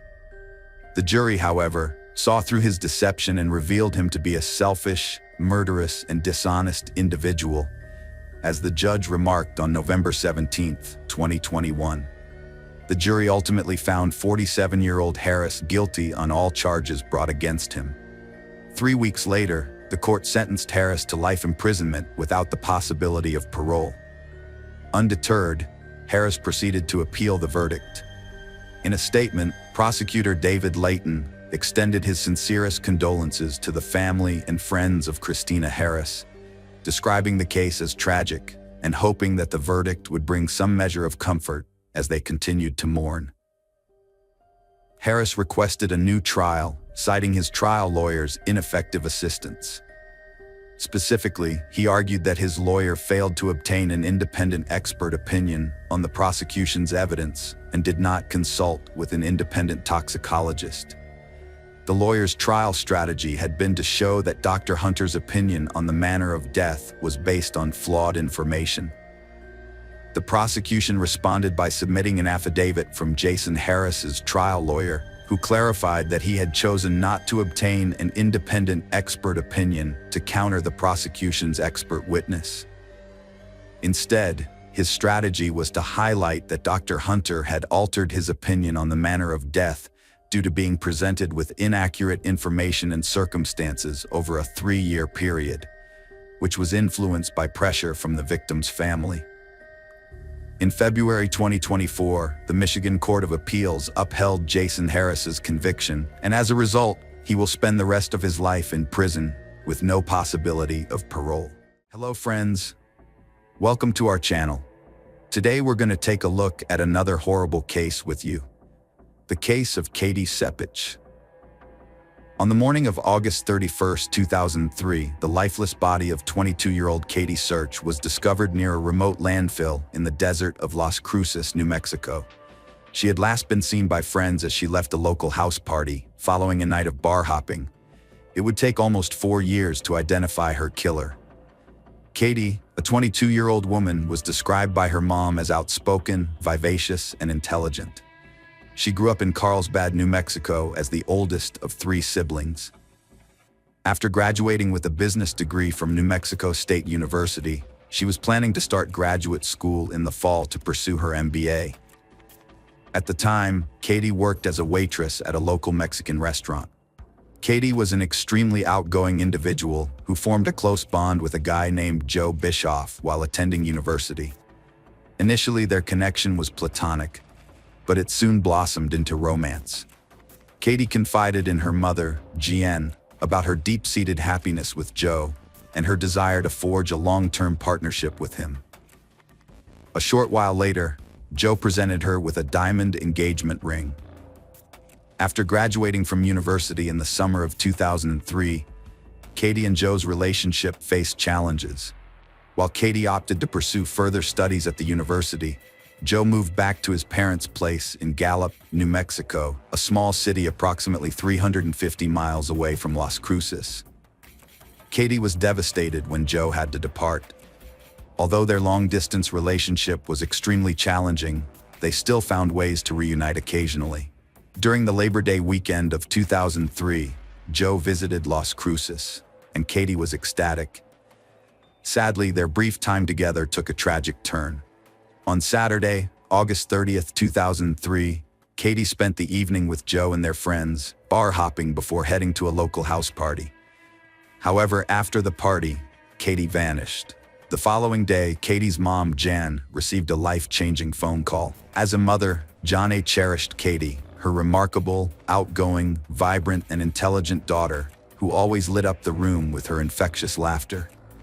Katie's roommate was on the other end of the line, desperately seeking Jane's help in locating Katie, having already contacted all her friends and local hospitals, but to no avail, with no sign of Katie anywhere. Veronica, who shared a room with Katie, informed Jana that Katie had departed from the party by herself that evening. Although Veronica and Joe had assumed Katie had gone home, they fell asleep at the party venue, only to discover the next morning that she was missing. Katie's family subsequently contacted the police to report her disappearance. Around the same time, a partially clothed female body was found near a desert landfill. Although there was no identification nearby, police officers who responded to the scene determined that the body had been there for less than 24 hours. It was clear to them that the woman's death was not accidental. The victim was estimated to be between 20 and 25 years old, and her partial nudity, from the waist down, suggested that the motive behind the crime was likely sexual. She had defensive wounds on her arms, suggesting she fought back against her attacker and scratched them in the process. The police found skin cells from the assailant under her fingernails, which provided a crucial DNA sample. There were also signs of strangulation on her neck, indicating this was likely the cause of her death. Despite this, there was no evidence of a struggle at the scene where the body was found, leading investigators to believe she died elsewhere. It appeared the killer moved her body to the remote desert landfill in an attempt to delay its discovery. On the victim's body, another shocking discovery was made. Burn marks were found on her arms and back. These marks suggested that the perpetrator attempted to either dispose of the body or destroy evidence, and in doing so, they intentionally set the victim on fire. The police quickly linked Katie's disappearance to the discovery of a young woman's body. Katie's father then went to the mortuary to identify the body. According to Katie's mother, Jeanne, after a few hours of agonizing uncertainty, their worst fears were confirmed. The body was indeed Katie's. The pain was overwhelming, and they were consumed by grief. They felt trapped in a desperate situation with no escape, as if all happiness and hope had been lost, leaving no future ahead. Katie's father was required to identify the body of his beloved daughter. He later recounted to the investigators that when they pulled back the sheet, revealing her bruised and contorted face, he was overcome with emotion, dropped to his knees, and prayed to God to take his own life, overwhelmed by grief. The residents of Las Cruces, once a peaceful place, were left horrified by the traumatic event that befell Katie. With a sense of urgency, the police launched an extensive investigation to apprehend the perpetrator as quickly as possible, largely driven by the fear that this individual might strike again. To better understand Katie's case, the police started by reconstructing the final hours of her life. They sought to establish her whereabouts, her companions, and her activities during that time, as well as whether she had any altercations or enemies. Since the party venue was approximately a mile from Katie's home, the police had to ascertain whether she had managed to return home safely. The investigators' first interviews were with Veronica, Katie's roommate, and Joe, her boyfriend. It struck them as odd that these two had stayed at the party while Katie had departed alone in the middle of the night. Joe displayed a lack of willingness to cooperate with the police, stating that Katie had left the party of her own accord and had intentionally left behind her purse, phone, and keys. The detectives thoroughly examined Katie's route, conducting a door-to-door inquiry and speaking with local residents. But regrettably, no one witnessed or overheard anything unusual. A promising lead indicated that Katie had arrived at her house but failed to enter, as she had departed without her keys. The investigators conducted a thorough search of the house and its surroundings, discovering Katie's shoes outside her bedroom window. It seemed that she had attempted to re-enter the house through the window, but was suddenly attacked. The footprints in the gravel beside the house supported this theory. Katie had put up a fierce fight for her life, but unfortunately, her attacker proved to be stronger. The investigators proposed that after killing Katie, the perpetrator transported her body to the desert landfill and attempted to burn it. They started questioning whether the perpetrator was a stranger or someone Katie knew and trusted. Since around 40 people had attended the party, the investigators looked into the possibility that someone might have trailed Katie when she went home and attacked her, possibly even her boyfriend Joe. When the police questioned Joe again, they told him they were aware that he and Katie had a dispute because she caught him kissing another girl. Joe confirmed this was true and stated that after Katie left, he followed her in his car, but he didn't enter her home because he saw her bedroom light was off and thought she was asleep. So he went back to the party. The investigators stumbled upon another peculiar aspect of Joe's behavior. After leaving the party, he frequently dialed Katie's cell phone, which was still in her purse, and persisted in doing so until morning. The question was whether Joe was attempting to establish an alibi for himself or feign concern for Katie's well-being. The investigators wanted Joe to explain his suspicious behavior, but he refused to cooperate with them any further. Despite loving Joe deeply, Katie's family was shocked when he failed to attend her funeral, which only fueled their suspicions. In the end, the investigators only needed one thing to clear Joe's name: a DNA sample. Experts discovered DNA samples at 3 different locations on Katie's body, with most of it located under her fingernails. The DNA was identified as human skin cells. Notably, all the DNA samples found on Katie's body came from the same individual. The police were keen to compare Joe's DNA with the DNA recovered from Katie's body, but they faced obstacles in doing so. At the time, Joe was out of town, and his parents had hired a lawyer who informed the investigators that Joe had declined to provide a DNA sample for testing. It was clear to everyone that Joe was hiding something and was likely involved in Katie's death, judging by his behavior. The police were convinced of his guilt, but they needed to find a legal way to obtain his DNA to confirm their suspicions, which took some time. At the same time, investigators were examining alternative explanations. They were researching similar crimes to determine if Katie was the sole victim of whoever ended her life. The DNA samples discovered on her body were compared to a national database, but no matches were found. The investigators went back to the starting point of their inquiry, the party where everything began. They managed to track down all the male guests who had attended the party and requested that each of them provide a DNA sample. Every single one of them complied, since they claimed to have nothing to conceal. Nevertheless, the results of the DNA analysis did not yield any matches with the DNA traces found on Katie's body. This lack of a match led the investigators to refocus their attention on Joe, the solitary individual who had declined to provide his DNA sample. The investigators discovered an alternative approach. Prior to attending the party, Katie and Joe had spent time in her bedroom, where they had been physically intimate. The police subsequently visited the house and collected the sheet from Katie's bed, suspecting they might find Joe's DNA on it. Their hunch proved correct. The laboratory analysis did reveal a sample of male DNA, but it did not correspond to the DNA found on Katie's body. This meant that Joe was not the perpetrator who attacked her. If Joe wasn't involved in what happened to his girlfriend, why did he initially refuse to cooperate with the police? Once the police sent the test results to his lawyer, Joe discovered he had been cleared as a suspect. Following this, Joe changed his mind and decided to talk to the police again, even providing a DNA sample. The new test results confirmed the initial finding. Joe was innocent of the crime.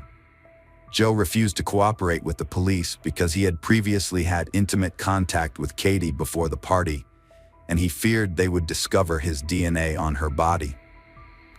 Despite their best efforts, the police and Katie's family couldn't understand Joe's behavior on the night of her death.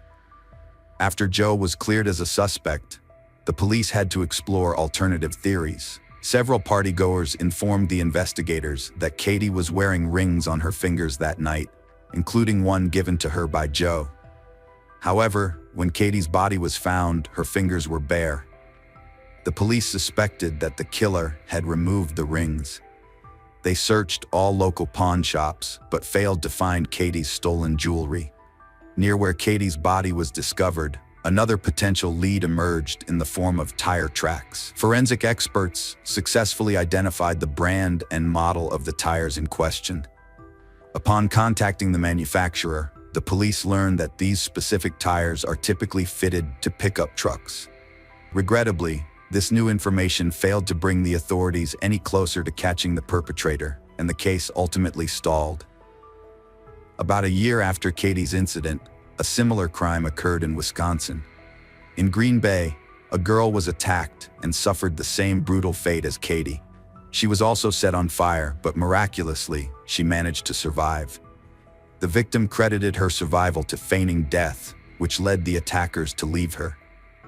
Once they were gone, She put out the flames and sought help at a nearby residence.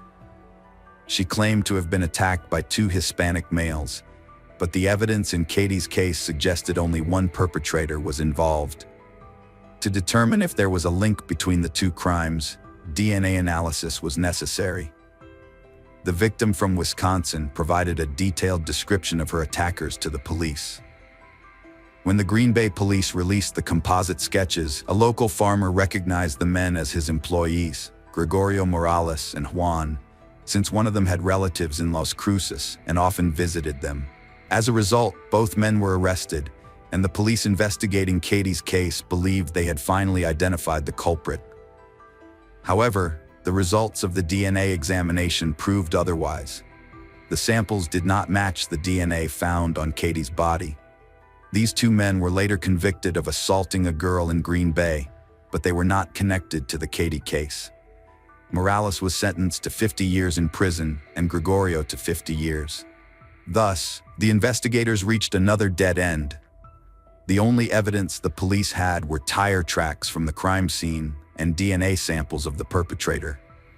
Katie's family hoped that DNA would allow the police to identify the person who took their daughter's life, but there were problems with that.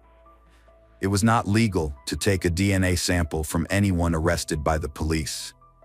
Jeanne, Katie's mom, expressed her surprise and frustration about this. They had lost their daughter to a monster, and they needed justice, to know who had done this and why. And most of all, they needed to know that he would be stopped from doing this again. The detective leading Katie's case informed Jeanne that the only evidence they possessed was DNA. During her fierce struggle to survive, Katie had managed to collect her killer's blood and skin underneath her fingernails. The police had successfully extracted a DNA profile from this evidence and uploaded it into CODIS, a national forensic database.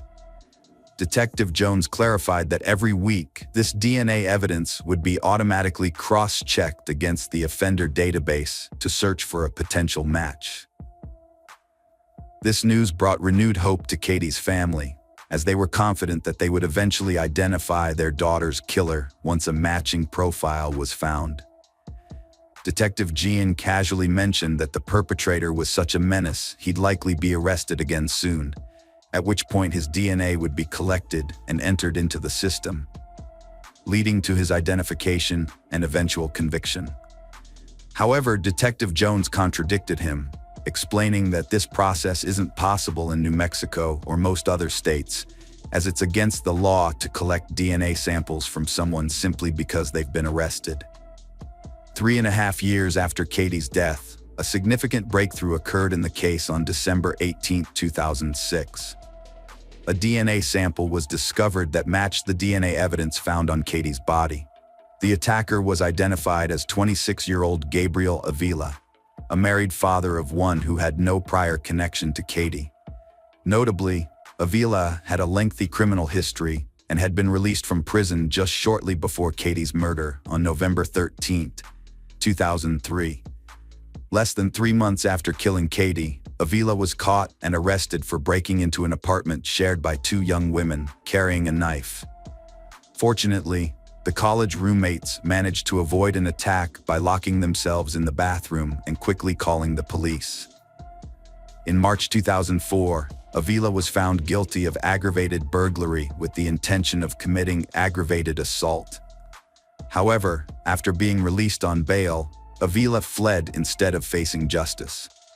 Avila could have been caught and arrested just 3 months after Katie's attack, but due to flaws in the system, it took 3.5 years to establish a connection between him and Katie's death. Avila evaded police for almost a year before being caught in November 2004, thanks to a tip.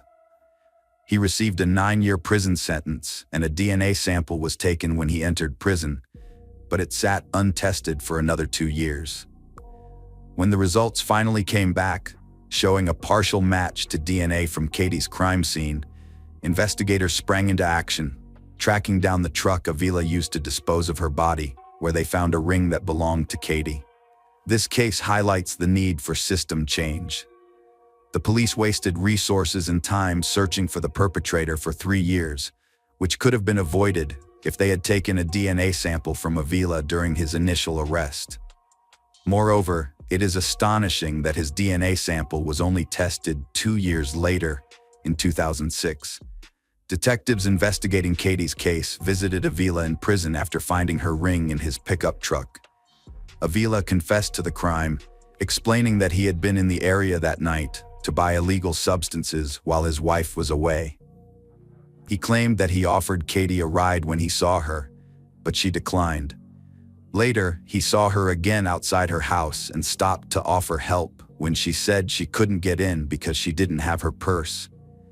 Katie tried to climb into her bedroom window, but Avila attacked and undressed her. Unsure what to do next, Avila strangled Katie, fearing she would identify him later. He then put her body in his pickup truck and drove to a desert landfill, where he dumped her body and attempted to set it on fire to destroy evidence, but his plan failed. Avila's DNA sample was recollected, and it matched DNA evidence found on Katie's body from 2003. Her parents were hopeful this new finding would lead to a swift investigation.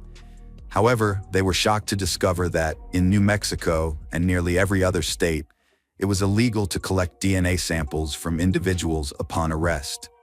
Instead, DNA was only entered into the system after someone had been convicted and sentenced to prison. This discovery prompted Katie's parents to launch a nationwide campaign, seeking to pass a law in all 50 states requiring individuals arrested for violent crimes to provide a DNA sample. The DNA would then be added to the CODIS national database, facilitating investigations and potentially solving crimes. In 2006, Katie's law was passed by the New Mexico state legislature with a near-unanimous vote of only 5 dissenting voices, and was subsequently signed into law in March 2006. Following the relentless advocacy of Katie's parents, the legislation was eventually adopted at the federal level in 2010. To date, over 31 states have enacted laws similar to New Mexico's Katie's Law. Katie's father, David, had long feared that another person would suffer the same fate as his daughter at the hands of her killer. But with the law now in place, he can finally find some comfort and relief.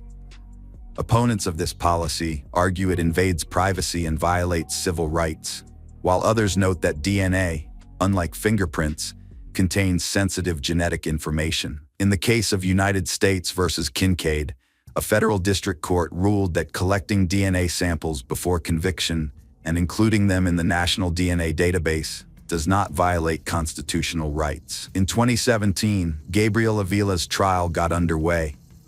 During the proceedings, Avila offered a heartfelt apology to Katie's family.